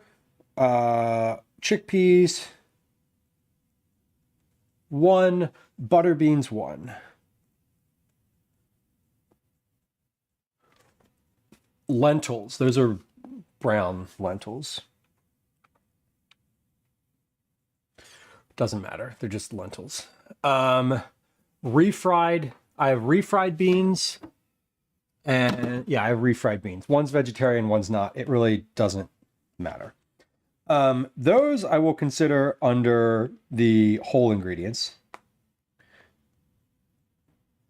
Because have I ever opened a can of refried beans and ate it directly from the can? No. I would heat it up first. But would I? Yeah. Yeah. Tuna. I have 2 cans of tuna. Okay. So then let's get into flavor. Flavor is like sort of the next step. Kristen, you organize by where it is in the grocery store that you go to. That makes sense. That makes sense too. I love knowing sort of all the different ways people organize. Because I don't think there's any wrong, like there's no wrong way. I think as long as you are the one who knows what's in there, and how it's organized, then that's what counts. I have tahini. I also have like some sauces in here. Well, I really just have one what I would consider sauce, like a standalone sauce. That is tikka. So I'm just going to put the tikka under its own category, because like tahini sort of requires other flavors. The tikka is a pre-cooked, ready-to-eat sauce that I could just add to chicken and rice, which is like definitely one of the meals that I'm going to write down. But then we have crushed toms. I have 1, 2, 3 cans of crushed tomatoes, whole, peeled, toms being tomatoes. 1. Pizza sauce. I have 2 things of pizza sauce. 1 canned, 1 jarred. I have pumpkin. What did I say? 4 cans of pumpkin. 4 cans of pumpkin. I have 2 cans of rotel. I have there's some various other stuff back there, like pickled carrots. I actually think I just want to move those pickled carrots to the front because I've been craving pickles recently, and I don't know why I just left these in the back here, but I'm going to move those to the front. Oh, I also have back here these cans of Armageddon food, corned beef hash. Yeah. Yeah. I got corned beef hash in here. Those are for Gwen. We're not going to eat. I won't eat those. I mean, I would eat those. I would eat those, but I'm probably not going to make them. I'm not going to make them. They're not part of today's consideration, and something fell back here. What is this? Oh, bouillon. Yay. Okay, cool. So we have... we can push all these cans a little bit farther back now. Cannellini, got garbanzo, got butter, sweet kernel corn. Whoa, damn it. Just throwing stuff everywhere. Hold on, let me make sure that's not under my foot as I step down and disaster strikes right here on stream. Okay, move those carrots to the front. Did these expire? Probably not. If there's no expiration date, that means they're not expired. I think that's the rule. Oh, May 2026. Perfect. Good. I'll just eat those in a fit of pickle cravings. And then the bouillon, we're just going to keep down here. Okay, let's keep moving. Let's keep moving. Anne says, I don't have a pantry. I have a bookcase in the dining room with dry goods. a cabinet with cans and miscellaneous on the countertops. and then nice butt. Thank you. I'll take it. I love compliments. That's great. As I said, you have an organizational system. If it's not a pantry, you are at least organized in some capacity, which is nice and ideal. Available cabinet. Okay, so other whole things that I have in here. I have mushroom soup. So there's like some weird stuff that's not a can. And then flavors, we have bouillon, gravy packs.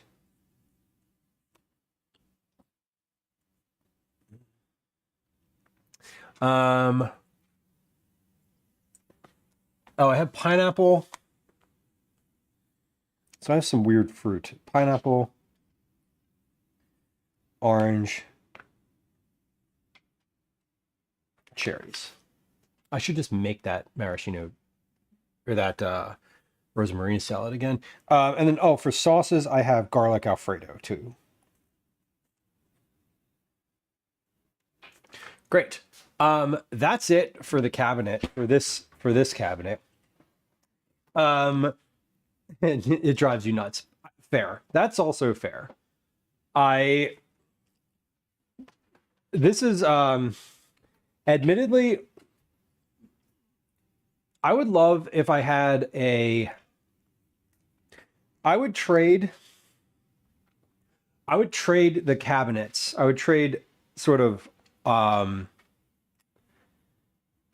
would trade not all of the cabinets, but I would trade the number of cabinets I have for one larger area. So I'd rather have all this stuff sort of in one place. Like I have a baking cabinet, which is on the other side of the room. I have like oils and stuff like that in this cabinet. I would love it if there was like, I think everybody is like, oh, I wish one with one small change, things would be better, right? I'm not suggesting that I'm not suggesting that this is not good, but it is, I think everyone has a way that they would organize things a little differently if they could. I think that's I guess what I'm getting at. So let me look down the bottom here. We also have white, jasmine, mixed, and then what kind of rice is this? This is like a nicer. This is like a sushi rice. Short grain. So these are all like I'm gonna catalog some of the dried stuff now.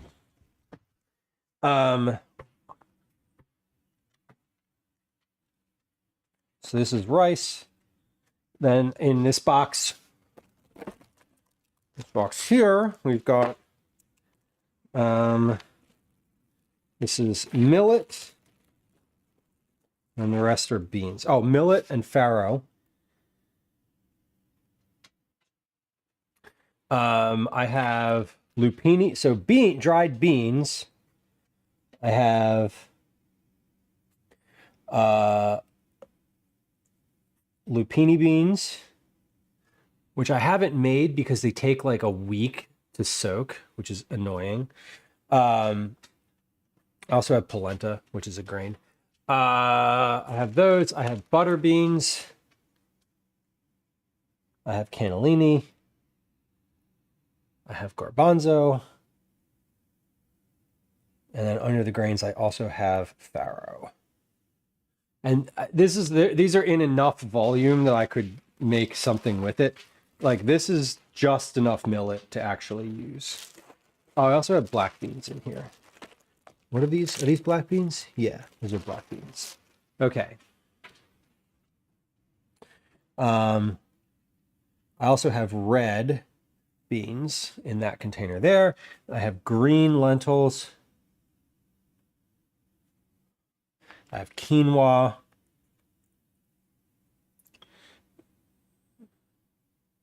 And that's it. That's it for that shelf. I also usually have pasta on this shelf, but I actually don't. I haven't had any pasta in the house in a while. I do have spaghetti though.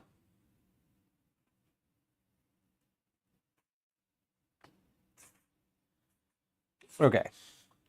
So that's a good outlay of like what I've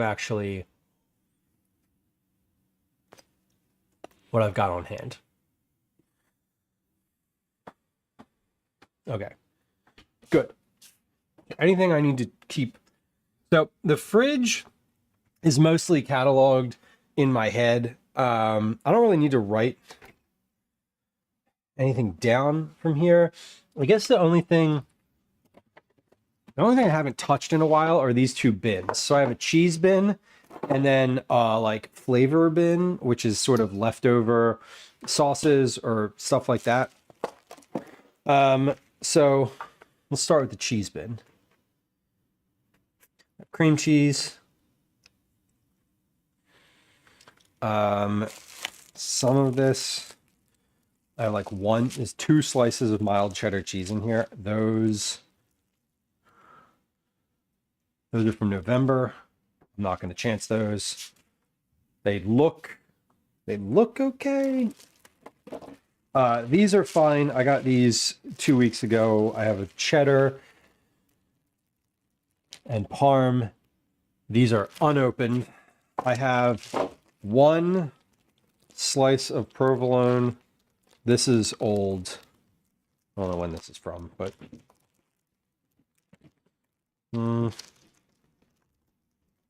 not going to chance that either. I don't need 1 slice of provolone.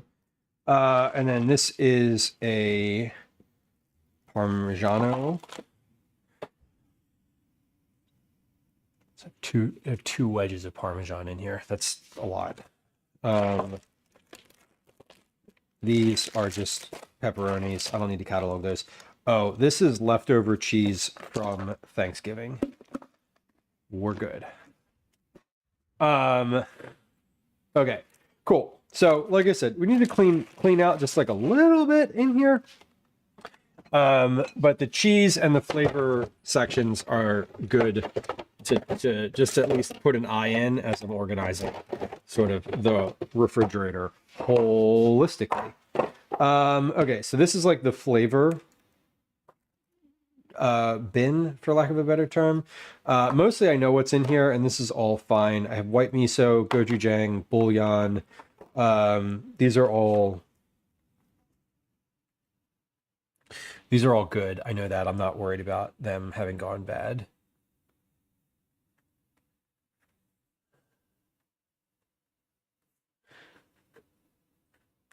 Okay. I have chipotle peppers in here. Harissa. It takes forever to go bad. This is fine. Ooh, that smells amazing. Yeah, this is good, and I actually forgot that I had that in there, and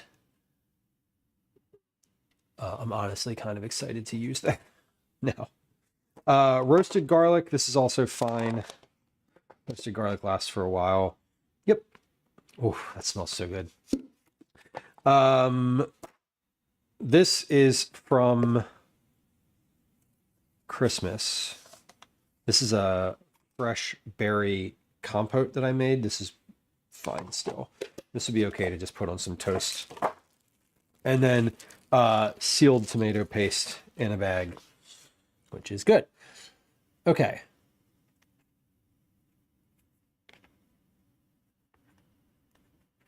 Beautiful. All right, so now that I know what I'm working with, which is quite a bit, more than I thought, honestly, and I'm a little I feel a little bit embarrassed that there's like all this stuff in there that is I just haven't used, because I enjoy cooking and I like digging in the fridge, but I haven't made a sort of like I haven't made like a use it up meal in a while. I've been doing a lot more like actual recipe work and like focused cooking. I've been cooking from recipes a lot recently, so let's kind of look and see what we could do with some of this. So I want to start. Excuse me. Whew. Let's start with the easy wins, right? Easy wins are going to be easy wins are going to be the jarred sauces. So we're going to start with like rice, chicken. I've got chicken thighs in there. Actually going to use the chicken breasts for this one. Because they're going to be like in sauce. Chicken thighs I like when they're more the star of the show. If I'm like mixing chicken in with a bunch of stuff, chicken breasts are okay. So rice, chicken breasts. Where is it down here? Tikka. Okay, rice, chicken breasts, tikka masala. Into that, I'll use a can of. We'll put the can of chickpeas. Chickpeas. So I have chicken and chickpeas. And that's an easy win right there. That's like one. That's one. So let's see. We're going to put little checks next to this. Chicken breasts. Actually, I don't want to put checks. I want to put like bullet points next to it. Because if I check things off, then I'll be annoyed because it'll look like they're done. They're not done. They're just accounted for. And the bullet points at the end of it will just look like I made bullet points and everything, which then makes it look nice, like I was organized to begin with. Fezjali says the rotel, beans, and corn in a soup. Ooh, and I can use some of the broth with that too. The rotel is kind of spicy, but that's a good like. I could add what kind of meat could I add to that? Bacon? Ground. I could put some ground sausage in that too. That sounds really good, actually. I have ground sausage frozen. It's like pre-cooked. So if I was going to dump all those things, I could use some of the broth. I could use I could use all of that. Let's see. Okay.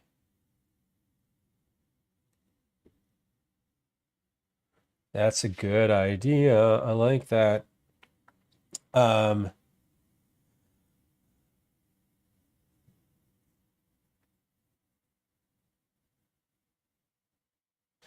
And okay, so we got ground sausage, we got rotel, we got a can of the beans, so just one can of beans. Fellas, you could add bacon to anything. Yeah, I know. That's also true. That's also true.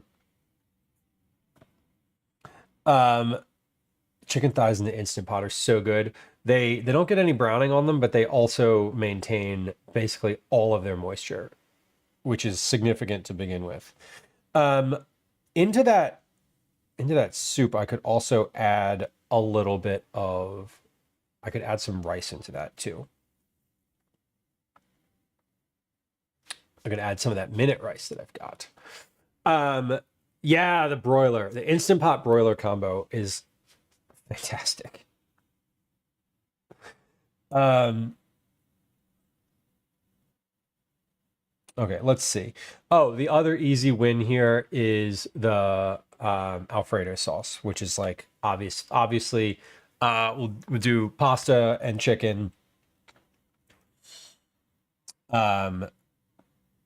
Pasta. Do chicken breasts with that one too.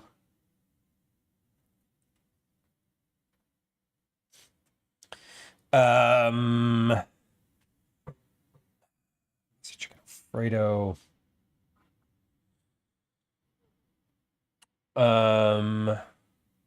Or I could do the shrimp with those.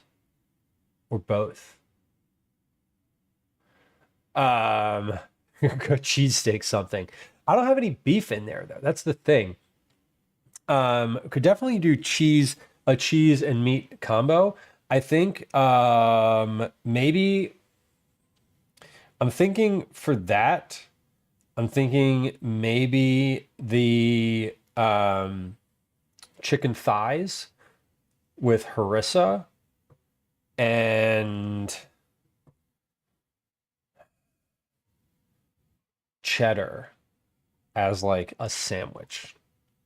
because I always have bread. That would probably be pretty good. Obviously I could put bacon on that too. I'm more concerned with using up the meat in the freezer than I am with the canned stuff. So I'm trying to think about like about those things. Let's see. The fish. So I have some flounder fillets.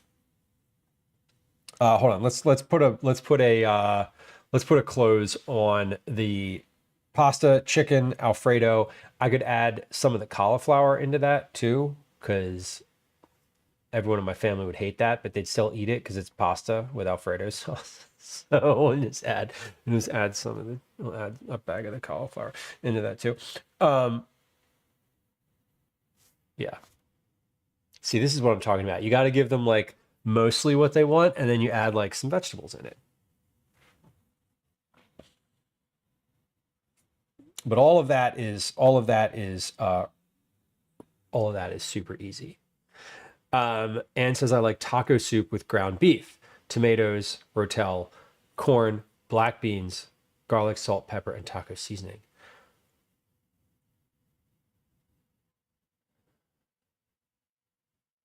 I could do that. I have a bag of sausage.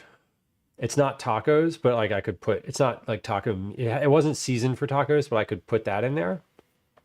I have rotel. I have a second can of rotel. So let's do that. Let's say sausage, rotel, corn. I have black beans in there, but I have dried black beans, but I don't have a lot of them, which is great for like a soup because I can just add like whatever's in there. They don't have to be the main thing. And all I would have to do for that is remember to soak those beans ahead of time. Like if I put them in the fridge the night before to soak, that would be ideal. And I could use a can of the crushed tomatoes in that soup.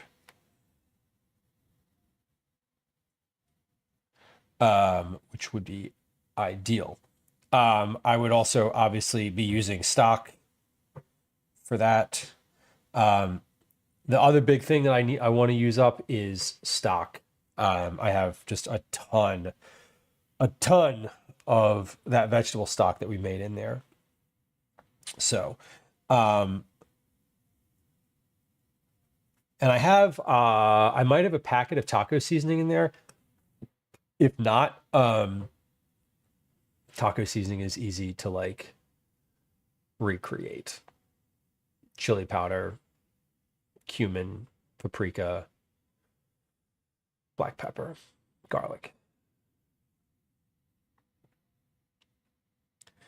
Garlic, pepper, paprika.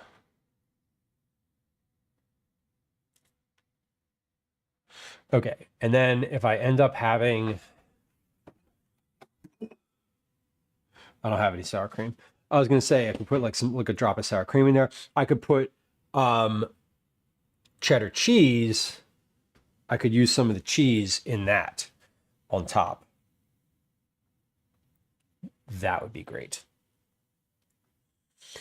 Okay, we're getting there. We're doing some good work here. The flounder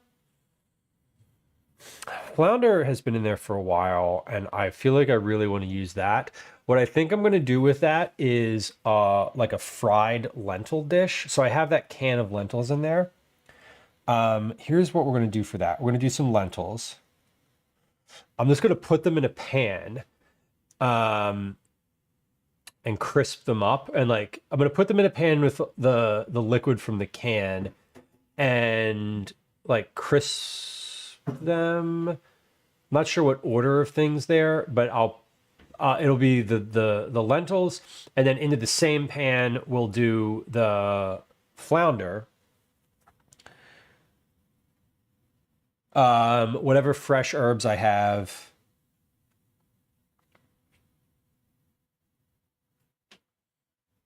can be in there as well. And then we'll do maybe a grain. Maybe we'll do like quinoa with that. So like lentils and quinoa, basically like flounder with a side of lentils and quinoa with like fresh herbs. And maybe that's a dish that I can get some, that's a dish I can get like some like fresh tomatoes for and just toss those in there with it. That would be great as well. There's some stuff in here. I'm probably just going to do like breakfast for dinner. So like the pork sausage patties that I have, I think will end up being breakfast for dinner. Let's see. Is there anything I could add into a quiche in here? I could do bacon, corn,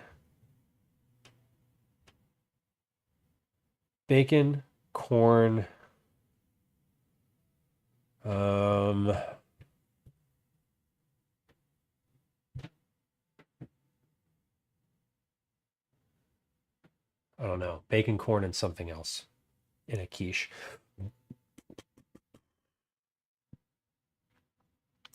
Okay, the other thing that I want to make sure I use up are these, the harissa. So we're going to do, I haven't used chicken thighs yet. So let's do chicken thighs with harissa. We'll do those with Jamie. Welcome in. Hello. Jamie, good to see you. Thank you for the resub. Hey, Jamie, you are on the list this month for folks that are guaranteed cookies from December. Just FYI, I will be reaching out in Discord as usual for that. I'll probably do the outreach stuff. Probably do the outreach for Cookie Club tonight.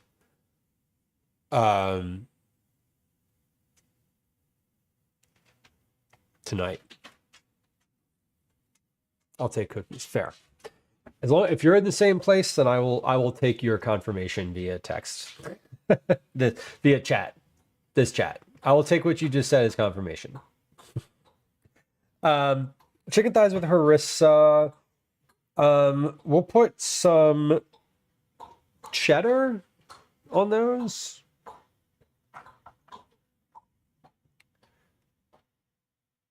Maybe. And mix that with, let's see, chicken thighs with harissa with rice.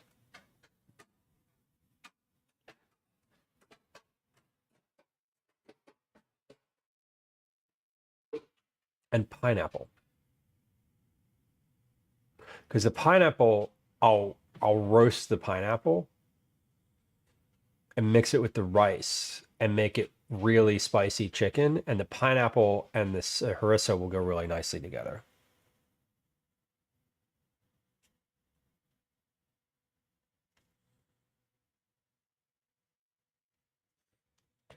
Okay, so pineapple, white rice we've used, jasmine mixed short grain rice we've used.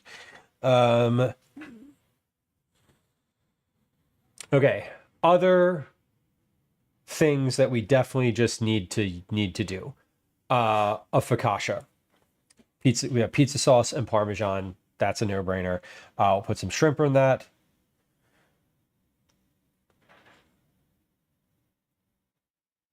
Because the focaccia is easy. I can, if I make the dough the night before, I can just add that. Like baking that is super easy. Detroit style pizza. Hell yeah, we'll add some of those turkey pepperonis on there too.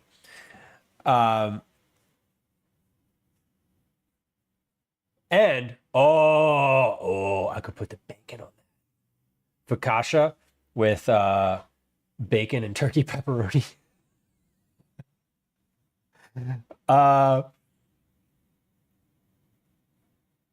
Yes, please.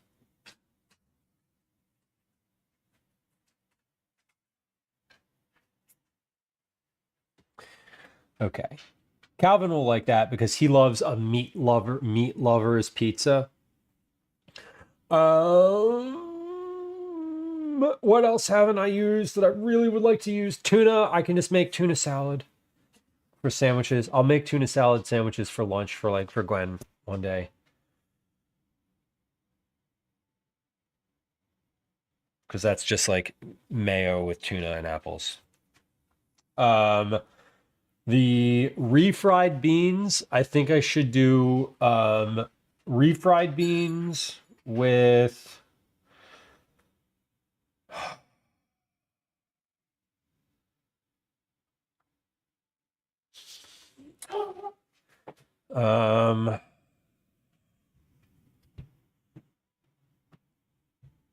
what do the refried beans get mixed with? Refried beans. That feels like something I should just make. Okay. I should just make tortillas. You could do like a tostada. Because if I make tortillas and then I use the refried beans, I can do fudge that's a great idea. I could do I could make the tortillas for the enchiladas. I can use the refried beans along with the, let's see, tortillas, refried. I can use some of the tomato sauce. I can use a can of the tomato sauce along with some of the garlic, and I could add so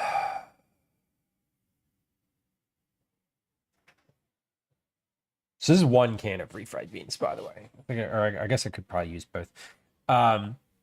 That's pretty good. Or yeah, huevos rancheros would be good too. I don't have. I'm using the black beans in something else, but I could use. I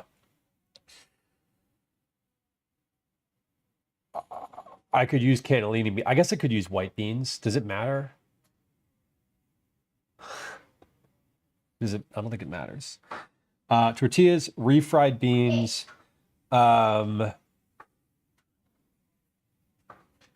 And then just regular beans. And then I can use the shrimp. I can actually put the shrimp in that too. That would probably be pretty good. Because that's like beans and shrimp with a red sauce. That's kind of...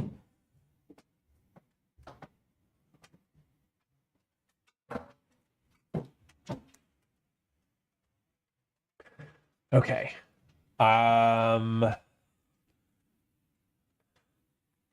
Okay, so the only things that have in the freezer that I haven't accounted for in these meals yet are 2 pork sausage patties, 4 turkey burgers, and 1 whole chicken. I don't need to worry about the whole chicken. It'll be fine. I will end up using it at some point.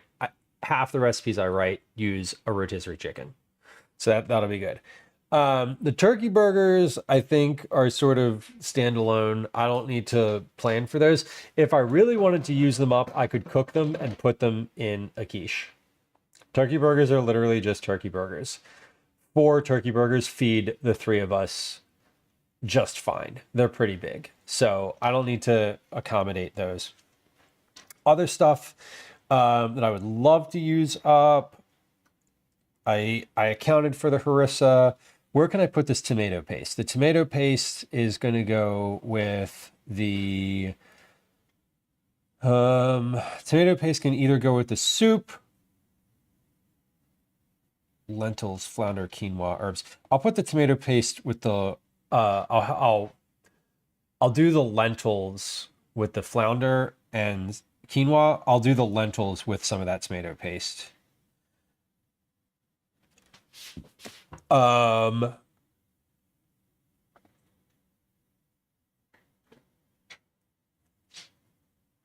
that should be pretty good. I could do 9 to 12. That's it. Yeah, for the chicken carcass for sure. Oh, I have a bag of stock stuff in the freezer, but I'm not even considering that because that's just normal have on hand. Okay, so without purchasing anything new, the only thing that I might consider purchasing here would be tortillas for these enchiladas in case I don't want to make them. Without purchasing anything new, I have 9 meals. Gravy on toast. Ooh. Beans on toast with gravy. Gravy beans. What could I put? Oh. An open-faced turkey burger sandwich, meaning a piece of bread with a turkey burger on top of it, with gravy.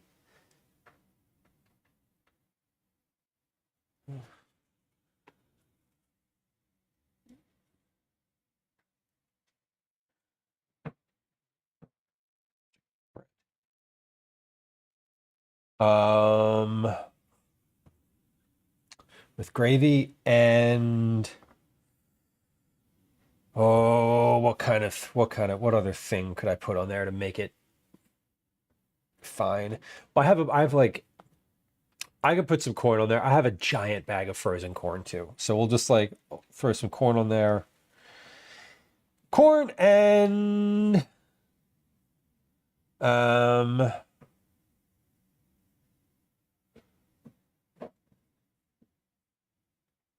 yeah, that's about it.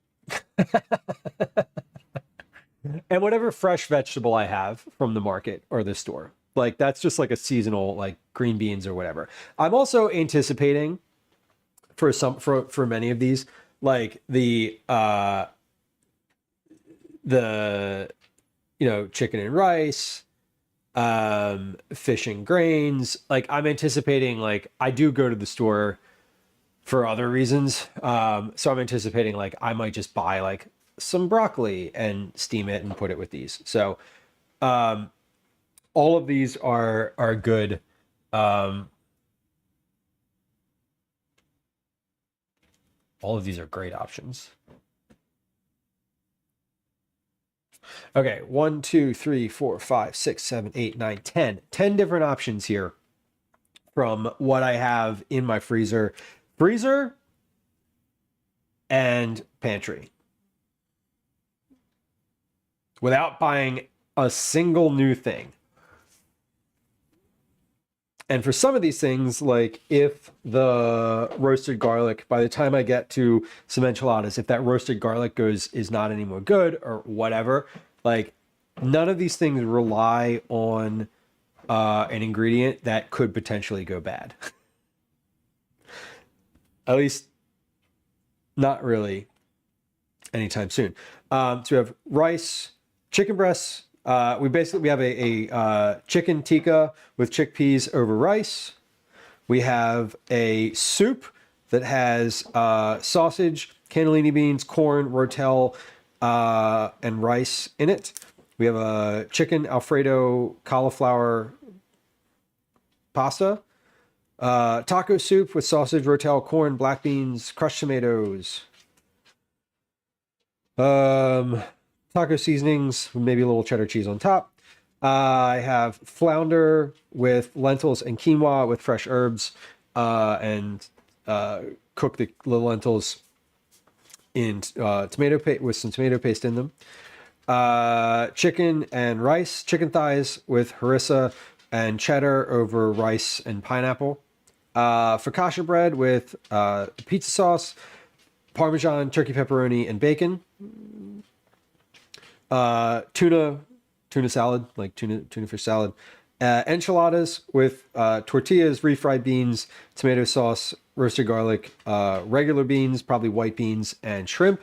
And an open-faced turkey burger sandwich with gravy and corn and whatever seasonal vegetable I happen to acquire. Great. That was successful.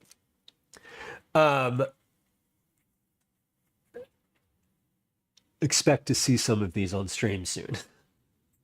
So when I'm doing a regular stream in the past where I'm like trying to figure out what to make for dinner, and I'm just like, y'all have probably seen me do this, you know, those of y'all who've been around for a while, you've seen me do this where I'm like, we're just gonna make it up today. Here's what we're doing. Usually I go through the process that I just went through like 15 minutes before stream, where I'm like, what's in the cabinet? What's in the freezer? What can I just like pull out? Oh, these things seem like they'd be good together. And then we just like make it up. So a lot of these dishes are very similar to what I would make if I was just trying to make it up, like a typical use it up meal. I don't think I've ever done this where I've like made a bunch of these at once. Usually like 2, maybe 3 at once are normal, but this is quite a lot. I was feeling a little overwhelmed coming out of the holidays with the amount of things that were in the fridge and in the pantry, specifically in the pantry, all this stuff that was just like wet, just literally shoved into the pantry and forgotten about. So I feel really good about all of the progress that we just made. And again, none of this relies on ingredients that are in the refrigerator, generally speaking, about to go bad. So that's also quite lovely. Fudge Darling, I'm glad that your green beans, I'm glad that we reminded you about the green beans. That's great. Okay, we're going to move on to part 3 of our programming here. That is the Cookie Club drawing. So here is here's where we're going to leave the folks on YouTube, because we don't have all of our Cookie Club folks were from Twitch. So we're going to end the YouTube stream here. Thank you all for hanging out. If you'd like to continue hanging out, whether you're watching this live right now or if you are watching it in the future at some point streamed, please head over to twitch.tv/eatatdads. It's the same name as right here. No spaces, no capitalization needed. Thank you for hanging out today. I appreciate y'all, and we will catch you on the next stream, which is going to be Thursday at noon Eastern. That would be Thursday, January 8th at noon Eastern. Okay, we're ending the YouTube stream here. Thanks for hanging out, y'all. I appreciate you, and I hope you have a lovely afternoon, evening, morning, or day, whatever it is that you happen to